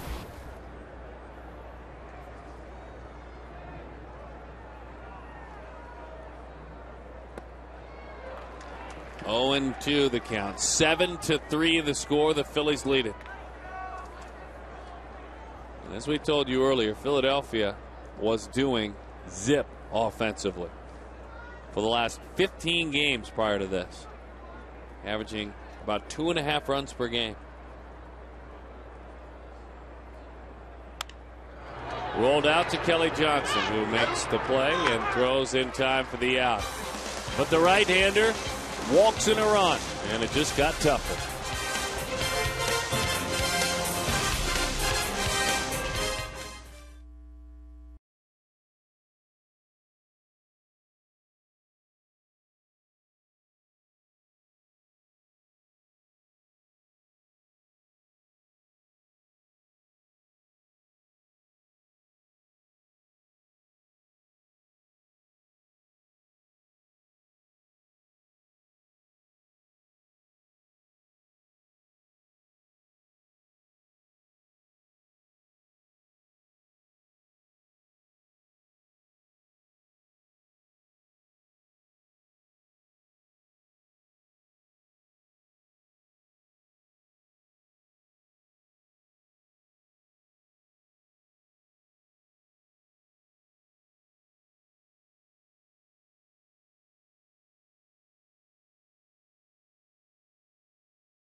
Pitcher. Now, everybody likes to play at home, right? But for Joe Saunders, it has really been quite a difference here at home versus the road. Jody, there's a glaring difference between Joe Saunders' home numbers and his road numbers. I'll give you my opinion on what the reason for that could be. All right, we'll look at that and maybe, hopefully, a comeback in sight here, but the Diamondbacks are going to need to get some runs. We'll be with you for the happy hour version of Quest Diamondbacks Live, guys. Thank you very much. Looking forward to that. And hopefully Joe Borowski with some good ideas for Joe Saunders, former big league relief pitcher. I'll tell you what, as these folks enjoy a beverage at the ball game, Cole Hamels enjoying now an extra run, an add-on run because of a bases loaded walk. And the Diamondbacks have moved back atop a list that they dubiously led all year long with last year. As that is a strike to Roberts. And what is that? Bases loaded walks. Ugh. That is their 6th bases loaded walk of the season. Twice as many as the number 2 teams, the Houston Astros, Cincinnati Reds, and St. Louis Cardinals. 6 on the season. And that's tough. That's a list you do not want to be atop of. And in that situation, you know, the Phillies scored a run, and there was 2 walks and a hit batsman in the inning. Just can't happen.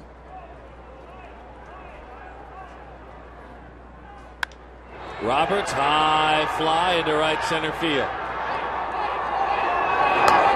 Underneath the balcony. That one is put away. A little bit more on Ryan Roberts. We bring in Mark McClune. Mark? Yes, stay tuned tomorrow. Was talking to Ryan Roberts pregame, and he says he has a haircut scheduled, and the haircut is going to rival some of his tattoos. It's even going to be cut by a pair of, quote, tattoo clippers. So can't wait to see what he looks like when he gets to the ballpark to play the Cubs on Thursday. Thank you, Mark. High fly right field. Nady is erased right away. A couple of quick outs. Hamels going up there climbing the ladder. 92 pitches. Making it easy on him here in the 7th inning. Here's Melvin Mora.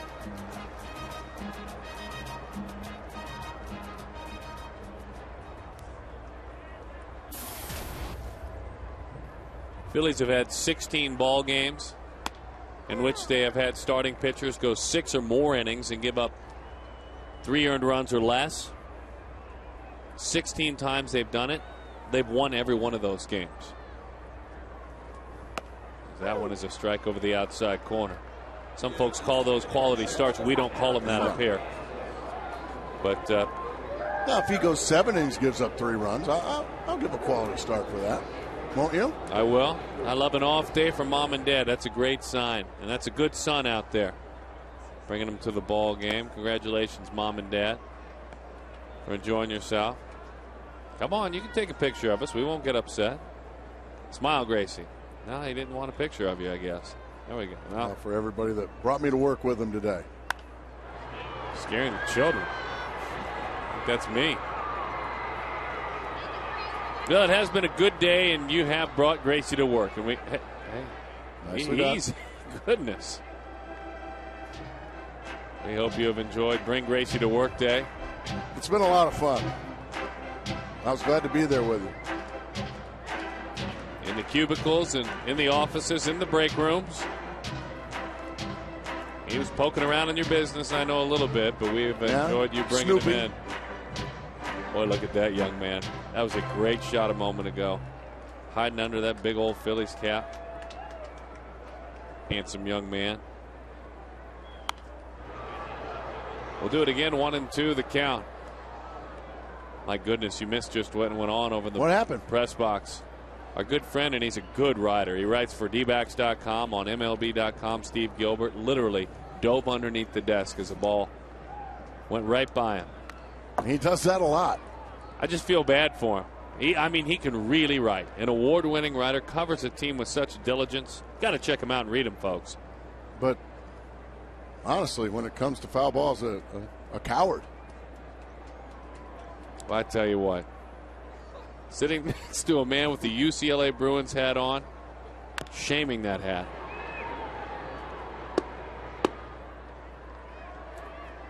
Just a tough couple of years for him. I feel bad for Steve. Great writer. Boy, he can write. He always, you see those earbuds in there. Loves Yanni. Really helps him focus on the game. As that one is low. Happened to drop by and I stuck those in my ear after, and he had Pat Boone. Did he? Yeah. All right. Loves Pat Boone. Scared of the baseball, though. Folks, I love the nachos. That one is fouled off. You like peppers with yours at the ballpark? I do. I like the jalapeno peppers with the cheese. Yeah, happy those folks are. Just like you will be when we see you this weekend. Moore to the right side, hugs the line. It's down for Melvin Mora. Bangs up against that gate. Those legs huffing and a puffing as he moves on around. Mora, well, that is his second double of the afternoon. And for Melvin, 3 on the year. You know what? We were having some fun during that at bat. That was a 10-pitch at bat. And a beautiful piece of hitting. Not flipping it the other way, but driving it the other way just inside the right field line. Couple of hops off the fence and a 2-out double from Melvin Mora. And it's time for Henry Blanco to get that first base hit of the season. What do you say here, folks? Go ahead and just send some good karma Henry's way right now. Just have a good look at him and send him good thoughts. Yeah, and even better thoughts, folks. Come on. Let's go. Come on, Darren. You too. Hitless in 9 at bats. He needs it. Get him that first hit.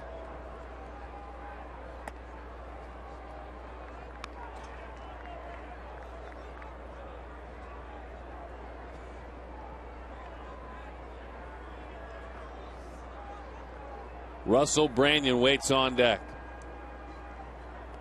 Into the dirt. Boy, look at the job Schneider does. Without any panic, just keeps it right there with him. That would make Henry Blanco proud. Came up as a third baseman in the Dodgers organization. Learned a lot about catching from Mike Scioscia when he was coming through that system. Fouls that one off. Is it worthy of a rally cap even? Well, yeah. Okay. He's played for the Dodgers and the Rockies, for Milwaukee, Atlanta, Minnesota, the Cubs, the Padres, and now for the Diamondbacks. He takes high, 3-2 the count. All right, now send him all those good thoughts, folks. All you D-back fans out there, just be one with Henry. A couple of years ago, Henry hit .292 in 58 games for the Cubs.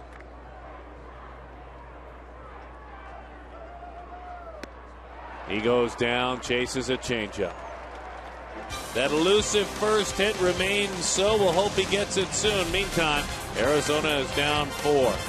That is a fan there.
Limited reward seats, no blackout dates. Sonic, America's drive-in. It's new, it's better, it's the new Sonic Good. The fast, reliable, secure, heavy-duty internet from Qwest.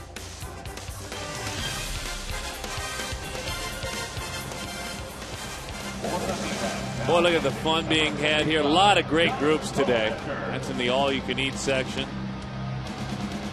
And all around this ballpark, also the Diamondbacks and the Maricopa County Supervisor Mary Rose Wilcox, they got together for the 13th annual Inner City Jam. There are nearly 2,000 students participating in this Inner City Jam from 5 school districts. So congratulations to them. We're glad to have us as fans at the ball game, whoever they root for. We hope they're having fun. Josh Colmenter, the right-hander out of Homer, Michigan.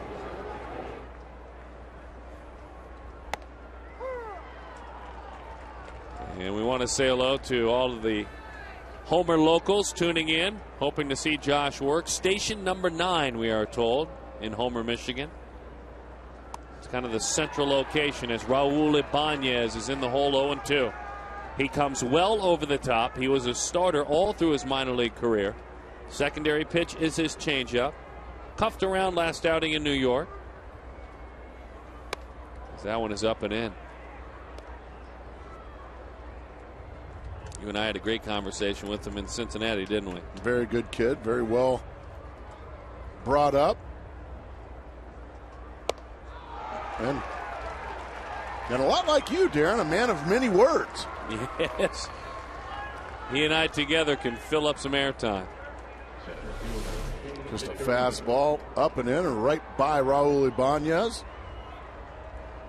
There's that unique delivery. And a unique strikeout. And the struggles for Ibanez continue. Coming off the bench, that is strike 1 to Shane Victorino. Mayberry got the start today. Ibanez is now hitless in his last 26. 0 for his last 26. That one misses away. Victorino, a couple of outs in the ball game, a single, a run scored, a homer, and then the ground out and the strikeout looking. Topper, Mora firing in time for the out.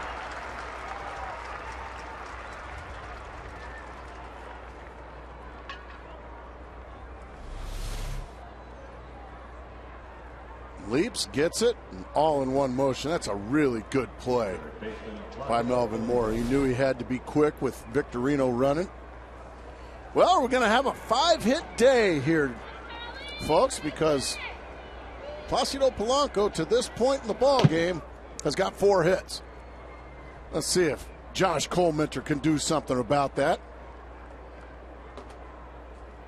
4-hit days are rare. 5-hit days are special. A couple of years back, we remember when Stephen Drew had a 5-hit day. Doesn't happen very often.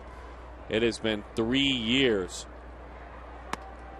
since a Philadelphia Philly had one. How many did you have, my friend? Well, in my 16 years in the major leagues, 1. 1. That's how special they are. Now, in some marathon extra inning games, yeah, but in a 9-inning game, I only had 1.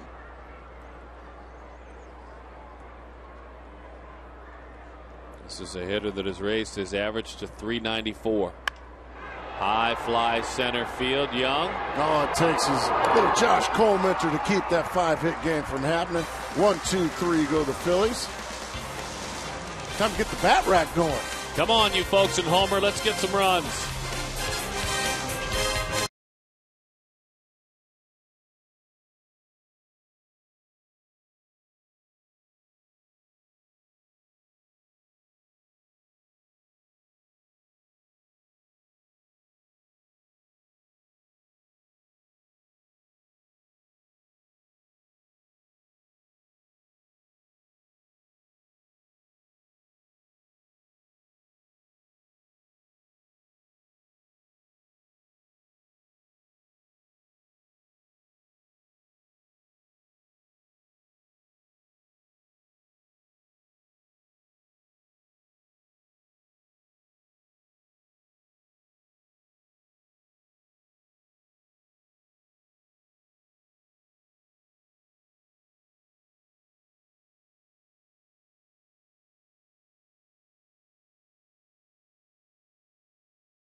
Arizona Diamondbacks. Gracie and I glad to have you with us, along with Mark McClune.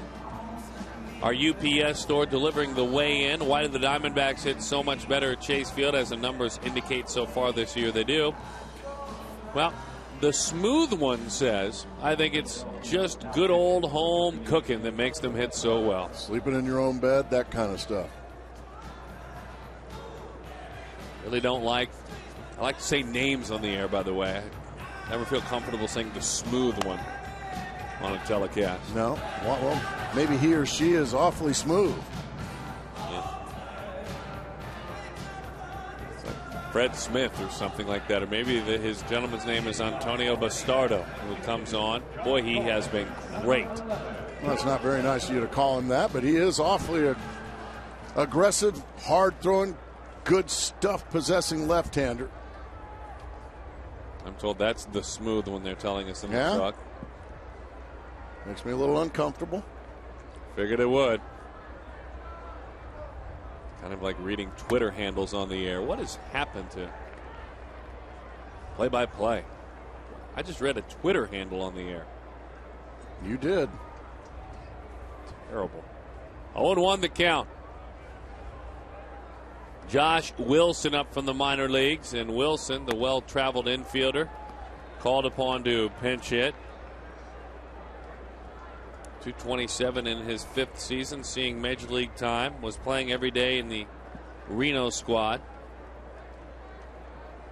When Willie Bloomquist went on the DL, Josh Wilson arrived.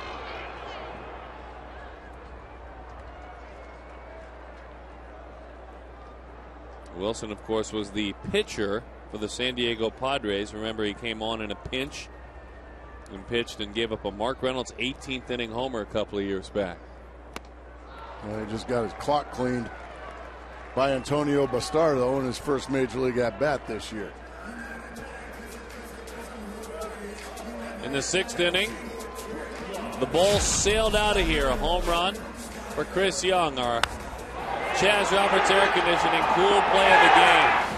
Now, is that one of those maybe why they hit a little bit better at home runs there? Not possibly. That's one of those. If there is such a thing as a cheap home run, that would be one here. Right over. There's about a. As that one's pulled way foul. There's about an area out in left field. Ball seems to go a little more to left field here than it does right with the roof open. But yeah, those first rowers right there over the left fielder's head, that's kind of a cheapy area here at Chase Field.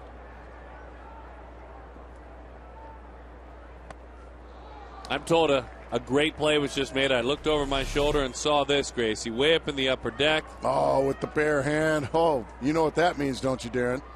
We got to give him a contract. I agree. That gentleman is coming to the ball game. 4 free seats.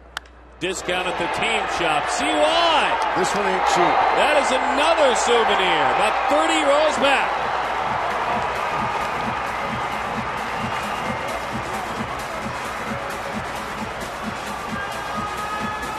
Seven to 4. That's why you cannot give up those extra runs when you come out of the bullpen. Speaking of Arizona, it would have been a 2-run game. A Fulton Holmes homer. Another $150 to the Central Arizona Mountain Rescue Association. 4-0-2 pitch there from Bastardo, way out of here. And another great play. This time out in the left field bleachers. Ryan Roberts loves that, as does everybody over there. Let's see if hard-hitting Kelly Johnson can keep the line moving here with Justin Upton on deck. Man, just a base runner away from this thing getting really interesting.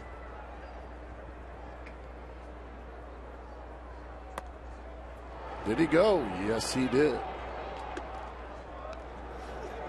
Now, there was nothing cheap about that one. No. That one was killed. First run, Bastardo's getting up all year long. Nice slider there. Johnson was frozen. We've been telling you, folks, if you come on out here to the yard, you make a good play in the seats, we will take care of you with a contract. These folks in the upper deck, Kelly pulls it, hustling to the bag, and Howard had to dive onto that bag. Bastardo slow getting over. Wow. Howard took a swipe at him from behind, as if to say, a little help over here. I used to tell pitchers, hey, man, if you're relying on me to win foot races over here, you're relying on the wrong guy. And it's kind of the same story there. Nice play by Howard. Mr. Bastardo, that's a good teammate right there. Diving onto the dirt, team with the 3-run lead. And I would imagine when this happens, we even saw it with Doug Davis, a starting pitcher from the left side. They fall off dramatically. Let's watch this follow through here. No, actually, there was no reason for him not to be over there watching that. He was just spectating. 1-0 the count.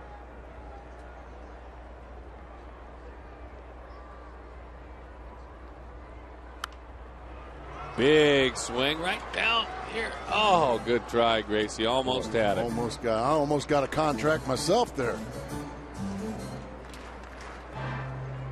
Bastardo out of Hato Mayor in the Dominican Republic. He's been a Philly all the way through his professional career, signing in 2005. Another big swing. That one is coming our way. Oh. Another good try. Almost knocked the camera down. That one. Huh.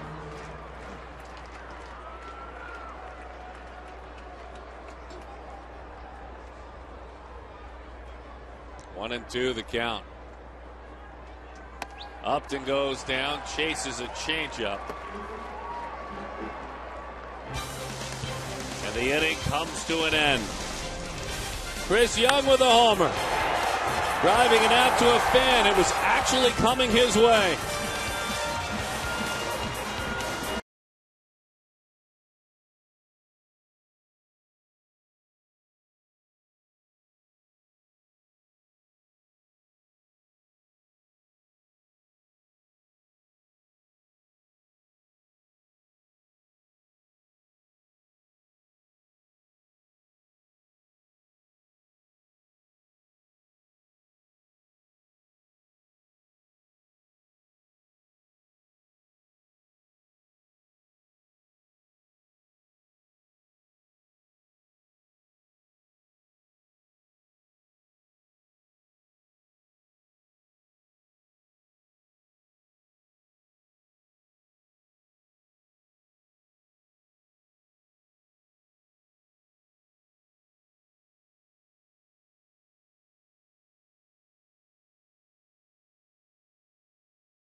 The score. It's been a while since brand new dad J.J. Putz has worked. A father for the fourth time yesterday. More on that in a moment. But first, the Chicago Cubs. They travel into town. They may be arriving soon with the rainout that just occurred. Dempster, Zambrano, Garza, and then Coleman against Enright, Galarraga, and Kennedy. With Hudson working on Sunday. Racing Gracie bobblehead tomorrow night. We hope to see you out here at the ballpark. Hope to see you for all four of them. Well, come on out and get you a bobblehead tomorrow, folks. J.J. Putz takes the baseball. It was yesterday evening that he and his wife Kelsey welcomed their fourth child, their third daughter, into the world, Addison Elizabeth, and congratulations to he and Kelsey. As that one is inside, 1-0 the count.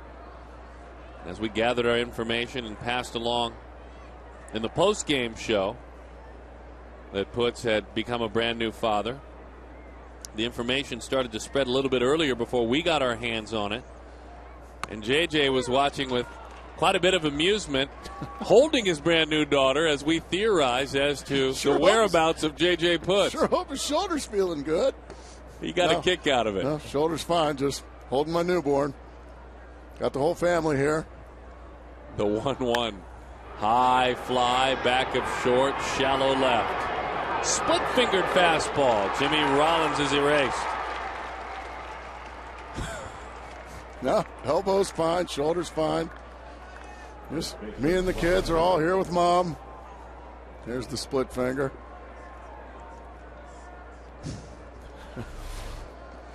Oh, we're always the last to know, aren't we, Darren? That's all right.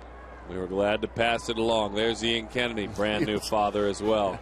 JJ was giving me the business a little bit down in the dugout earlier today. Like, yes, you guys were funny to listen to last night. I was very apologetic, and he was a good sport as that one's hit a long ways. That's a splitter. It is hammered, and it is onto the balcony and out of here. So Ryan Howard with his fourth home run of the year. And for Howard, it had been a while. He was 0 for 3 with a walk. And that was 54 at-bats without a home run. And there's the splitter again. Splitter that stays up. Boy, he is such a big, strong hombre.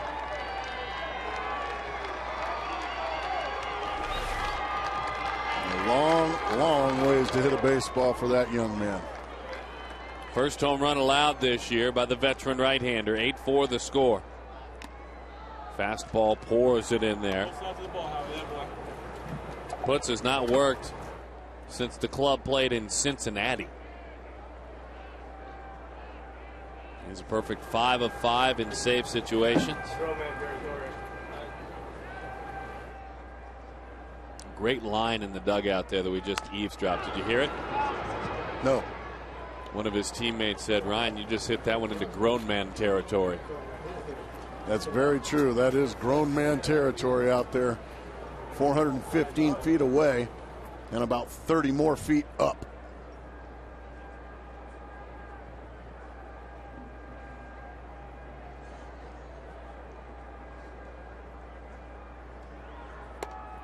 Well, you know, as the 0-2 is high, all it would take for Howard is having to smash his body into the first base bag and make a play. Kind of jarred him, woke him up. Get him going. Had a little edge to him after having to do that. There's grown man territory out there.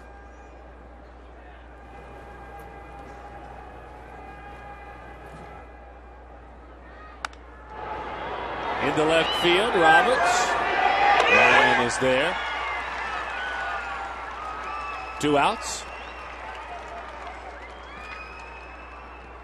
Ryro, as Gracie likes to call him. I do. It's one of the better nicknames, too.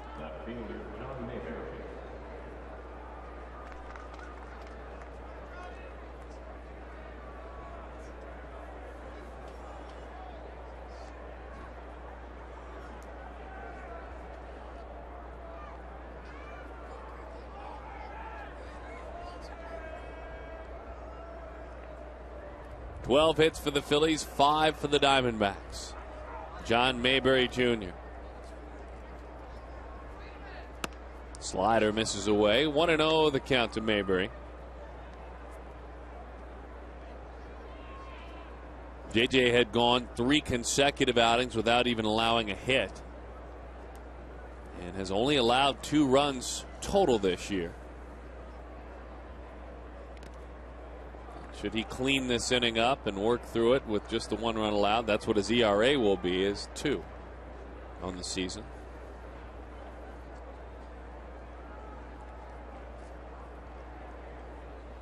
Got the Mike Schmidt jersey Schmidt on. gained a little weight.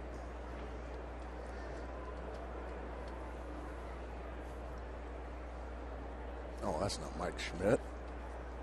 Just thought it was. Big Phillies fan. Wow. 2-1 now. 3-0, yes.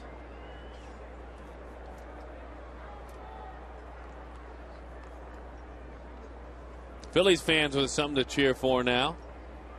They've been enjoying this one. Big Sixers fan. Pretty good representation from the Philly folks out here, as that's ball 4. That is the first walk of the year issued by the veteran right-hander. Boy, that's a good reminder there as you see that Philly Flyers cap that Christmas is right around the corner. And you can't start early enough. Head down to the team store and pick up your Christmas gifts, D-backs gear. Always a good idea to head on down to the team store. But really, Christmas is nowhere near. I mean, it's still 7 months away, folks. You got plenty of time.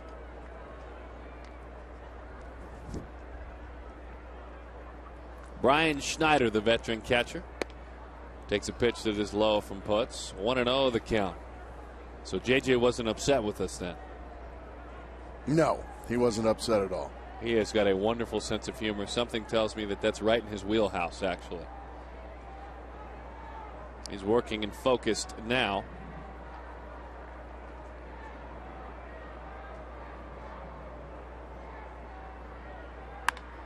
That one is belted into right center field, but it hangs up long enough for C.Y. to run it down.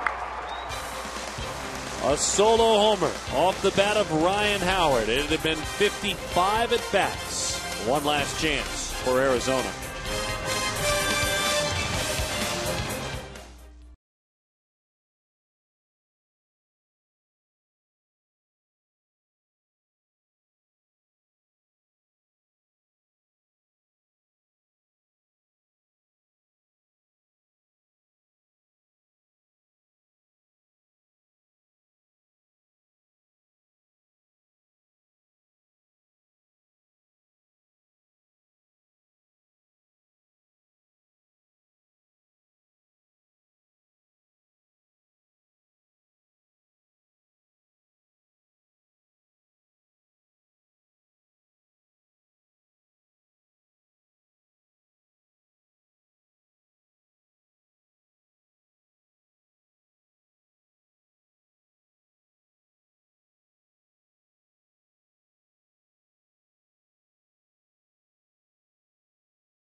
Our APS Energy All-Star Placido Polanco. 4 hits in the ball game today. You have a 4-hit day, you've got to have a Texas leaguer mixed in. He certainly did have that. But the Phillies have been not much offensively all season long. Hate to think where they'd be without him this year. Just another great game in the career of Placido Polanco. And Phillies are 3 outs away from salvaging something in this series. Diamondbacks took the first 2 rather handily. Ryan Madson, he is the closer, even though this is not a save situation with a 4-run lead. And he's an awfully good when he's on fire. And I like to have the OPS stats up there. Are those any good? They're both good. I don't really know much about those. Well, 700 would be about league average, so he is nearly half that. Unlike most of our viewers. 1-0 the count. 8 runs, 12 hits, no errors for the Phillies. 4 runs, 5 hits, no errors for the Diamondbacks. Lidge still continuing to heal. Bring that shoulder back to full health. And for Lidge, the thought is maybe June. Jose Contreras, who had worked quite a bit, the veteran closer, who was a veteran starter, has done it all. Found himself on the disabled list coming into this series with elbow problems. So now you're right, it's Mr. Madson's opportunity. Ryan Madson, Valley View High School, Moreno County, California. Inside corner. He saved 10 a couple of years ago, had 10 saves when he was needed, when Lidge struggled, battled injuries. He saved 22 in his major league career.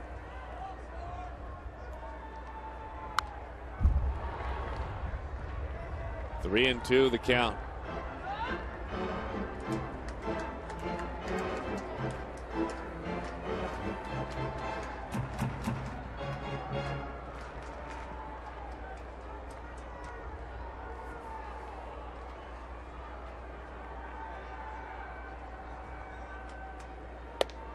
Good at bat there by Stephen Drew to start tonight. Well, you forget what kind of an arm that Madson has. He let it rip, didn't he? He's a big fella. Madson stands 6 feet 6 inches tall. That last pitch, 97. He has really upped his strikeouts the last 3 seasons. Now a chance for Ryan Roberts. He is at 9.8 strikeouts per 9 the last 3 seasons. And a 2.8 ERA. Setup man usually. Over the outside, 0-1 the count. Phillies can lay claim again to the top spot in the National League Eastern Division. Florida lost to Los Angeles 5-4. Well, there's a good changeup that Madsen has as well. Ryan getting the start in left field today is hitless in 3 tries. Trying to keep a streak going. He has reached base in 13 consecutive games.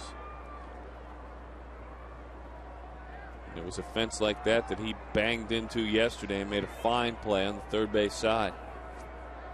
The one you just peeked over. Inside. Came back with another changeup. That one missed just inside. Usually closers don't like to triple up with changeups. Let's see, he comes back with a fastball, and if Ryan Roberts will be ready. He went with the fastball, and Ryan Roberts wasn't ready. 97 on the outside black. 1 out. There it is, just right to the outside corner. Perfect pitch. Nothing you can do there. Xavier Nady is hitless in 3 tries. Earned the start in the ball game with the left-hander starting in Hamels.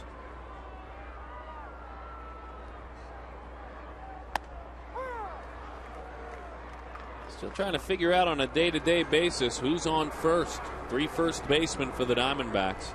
Haven't seen Russell Brandon in a while.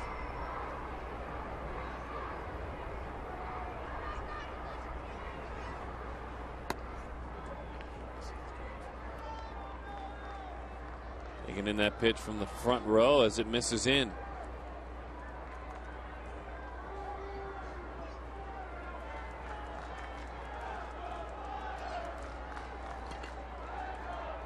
On 1-1. Outside. Russell Brandon last played in a ball game in New York on Saturday.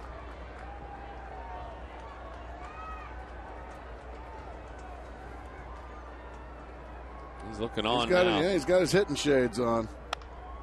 In on the knuckles, and for Nady, better take off. That's in there, young man. Not quite sure where it was. You know what? That's an empty feeling, I think, until you find it in the outfield grass. He cued it right off the very end of the bat, and he has no idea where this ball is. Hello? Hey, well, just in case, run.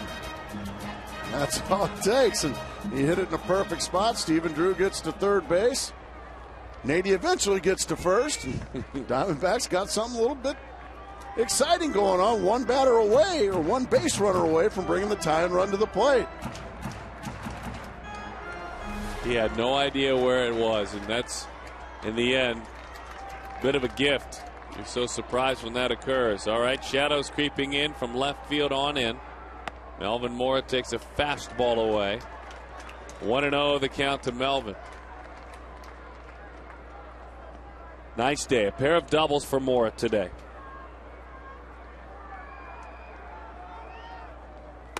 Two 2-0 the count to Melvin Mora. And all of a sudden, Madsen now starting to fall behind hitters. And that's frustrating also when you make a good pitch and you get somebody to hit one right off the very end of the bat and it falls in there. All of a sudden now, you look up and, yeah, you got a 4-run lead, and that's usually comfortable. But all of a sudden now, crowd's starting to come to life. All of a sudden there's a little energy in the opposing dugout, and it makes you squeeze the baseball just a little tighter. 2-0 pitch. Oh, he got a good pitch to hit, and he had a rip at it, but he fouled it back. Madsen not messing around.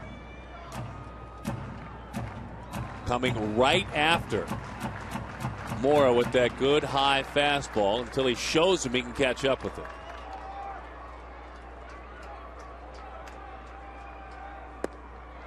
It sinks low. Good sink on it, but it's low. 3-1 the count. Now an opportunity for Melvin Mora to just look one pitch in one spot at one speed. Yeah, show him how to do it, kiddo.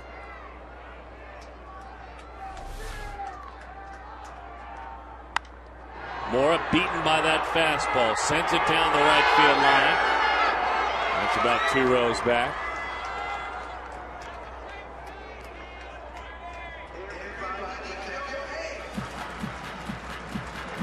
Keep it fair, Melvin. I got my rally cap on. We need you. Well, that looks like a young Matt Vasgersian down there. I was just about to say a young Mitch Williams.